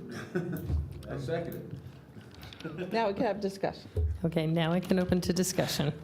And this agency Mr. is Hartung. unique. This agency is unique, and I would remind everyone that when there are shortfalls in budgets, let's say at Tumwa, we raise rates. But here, we have an opportunity to farm out our labor to other agencies to garner a certain amount of, we'll call it income, to cover that, Once again, which gives us why was it even greater a operating question? budgets from Western Regional Water in this particular case. RTC hires us to do certain kinds of things. This agency is very unique because it is very malleable. And I agree with Mr. Lawson. This is a no-brainer. Just, as long as we can pull the staff time out, and I think that's really what the question was that's before us today. And the question that you have to answer, as we go through the update, are we going to infringe on your ability to also complete the update? Because I don't want you doing a whole bunch of other things, even though this is a real benefit to us at Western Regional Water and beyond. But I don't want you pulling in outside projects where you can't complete the scope and the duties that we've actually hired you to do here at Sure. TMRPA. Well, I mean, I don't want to speak too far out there, but maybe can defer to the director on this one. I think one question that could use clarification is kind of the time frame within which this could be useful. Certainly the regional plan update is the number one priority. We've heard that consistently from the governing board. So in terms of when would a product like this be, that kind of time frame that would be, maybe we could get a few months under our belt of moving forward on the update before we kind of take on something else. It seems to me like that would be helpful. I don't want to say no, because I think this is exactly who we are. We are also really a little bit behind and kind of pushed right now. So Kind of behind what? kind of behind and a little pushed in terms of the amount that we can do. So my answer is we want to do it. How long do we have to do it? You said 18 months. Could you predict that? Mr. Lawson? Yeah, whatever it takes, we got to start thinking differently. If this is going to be the hub for all the information, if we need to hire more staff and so we can do more projects for more people, we can do it. This is the only place where we can make revenue. I can't make revenue at the city of Sparks. Exactly. This is pretty awesome to me. Exactly. I mean, it's a no-brainer. Yeah. Okay, so I have a motion and I have a second. I had a second, right? And a Who third. was my second? Mr. McKenzie. Okay, a motion and a second on the floor to accept this staff report and to direct you to work on this. Come back to us when you have more detailed information. All those in favor? Aye. Aye. Opposed? Motion carries unanimously. Thank you. Okay, thank you, Jeremy. Okay, 6I, status update on pending litigation. Mr. Azevedo. Thank you, Madam Chairman. For the record, Norm Azevedo. There's a lot going on in this case, a lot of developments this week alone. With the withdrawal of AB 39, portions of our lawsuit have been mooted. That's a lawyer term for they don't mean anything anymore because they're gone now. The petition for the writs and those things no longer mean anything. In front of you is a reply to a motion that we filed in response to the county's notice that is due tomorrow, that addresses not only the conclusion of AB 39, but also the other arguments that are pending in the lawsuit. And I'll leave that for the moment. And I'm going to telegraph what my recommendation to the board is. At this juncture, I'm going to request the opportunity to reach out to the DA to see if we can agree in a stipulation, an agreement, to dismiss the litigation if we get 2 points agreed to. The first point would be that 278.0286 subsection 2 and our Regulation 10 require all parties, inclusive of the county, to bring legislation in front of this body first before going to the legislature. That was the main point of contention with AB 39. Without getting into the merits of it, that's a different story. And that would be the county's concession on the first point. The second point in the stipulation, I would like to address the status of the 2002, 2007 settlement agreements, that whole menagerie of agreements we entered into. The county has taken the overt position that that termination that occurred in 2007 terminated the agreement, as we believe, for all purposes. And while I don't share that particular opinion, I would recommend to this board to agree to it. As you are going into an update, the regional plan may look differently 1 year from now as it does today. That would be a agreed to resolution. I think at this juncture, with the conclusion of AB 39 and the withdrawal by the county, I think it's appropriate for us to reach out to the county to see if we can reach an accord on this without any further litigation. At that time, I would request that we hold off in filing the reply, because litigation is what litigation is, and we take position, interpret facts, and to see if we can get an extension of time. If we cannot, then I will file it in a timely fashion. But in that regard, I would like and hopefully could have a dialogue to where we could, by agreement of the parties, conclude the litigation. That's step one. Step two, if it doesn't happen, we'll file the reply, and the case will proceed forward on the judge's timeline. And I'll make a couple comments. Three things that I've always said. I've been lawyering for 31 years now, and I'm going to carry forward them again. First, I've been this board's counsel for 16 years. This is the first time we actually filed suit. I like to resolve matters, if we can, amongst the parties. And so I want to take a stab at it. I think it's in the best interest of this board and the region. Two, anytime you put a matter in front of a judge, judges are people, and people that don't do regional planning. You have topics here that are extremely esoteric. Regular land use planning at the local level is a little bit much for people to grasp. Layer it up with the regional. We have a smart judge, a very good judge. But be that as it may, we may all get a decision that none of us like. That can happen in courtrooms. And if we can get the county to agree on these 2 points, and if you're in agreement, it would be an acceptable resolution, because this litigation has opened up 2 points. Even though AB 39 ceases to exist, one, the status of, or the interpretation of 02862 and Reg 10 is in question. I mean, I think I'm correct on my interpretation. It's been consistently applied that way throughout the years. Reg 10, to give you a little background, that regulation came about by this body because of the agreement in 2007 to take it from 2002 agreement and put it into a reg. That was a consensus regulation. The settlement agreements itself, its termination, it's 10 years stale now, old, and it may be time to revisit that. It would be a consensus resolution amongst the parties. We can try it. They can always tell me no. But if you never ask, you never know. And if they tell us no, then we go to court.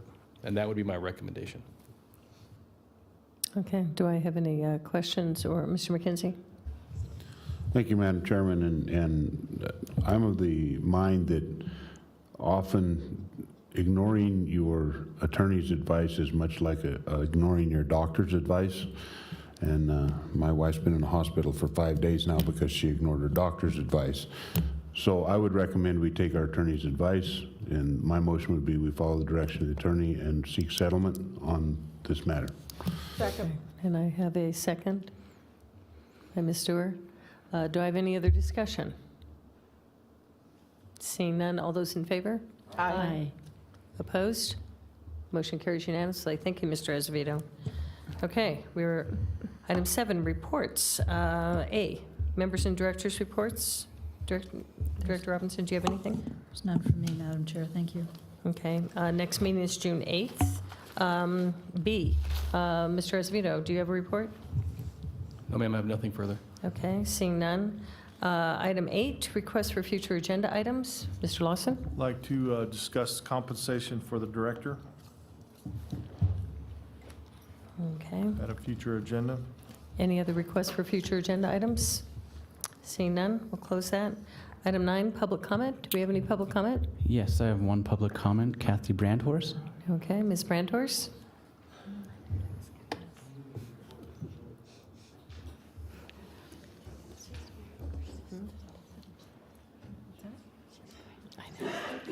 Quite personal today.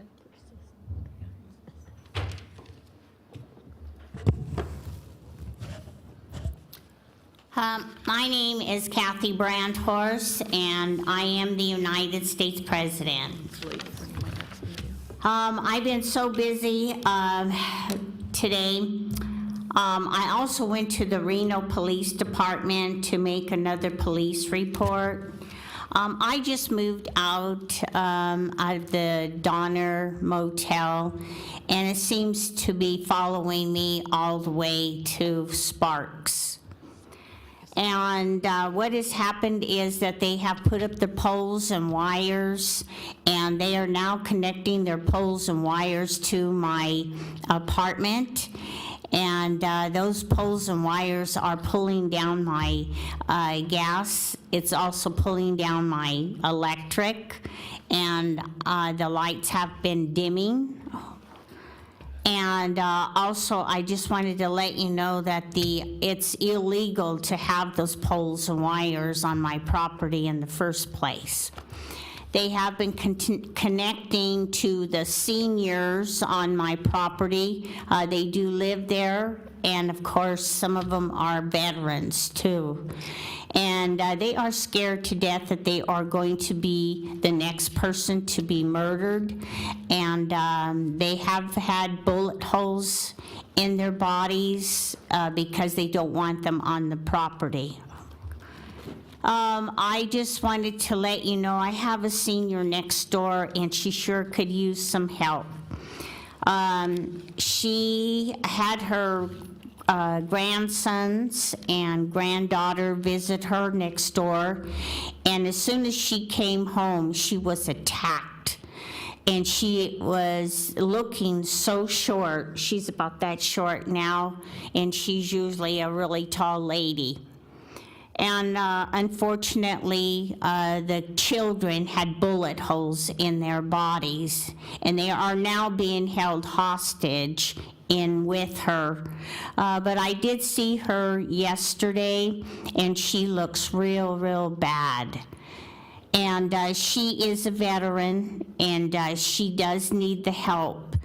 But I'll let you know that there's other seniors on that property that also need help to stay there in their property and on their property, because they do, some of them own them. And I just wanted to tell you, you know, they can't do this because they say the ones on death row are saying they live too high and they are very swank. And I just don't know what else to do, you know, to help these people either, because I have been picked on too since I moved out of the Donner Motel.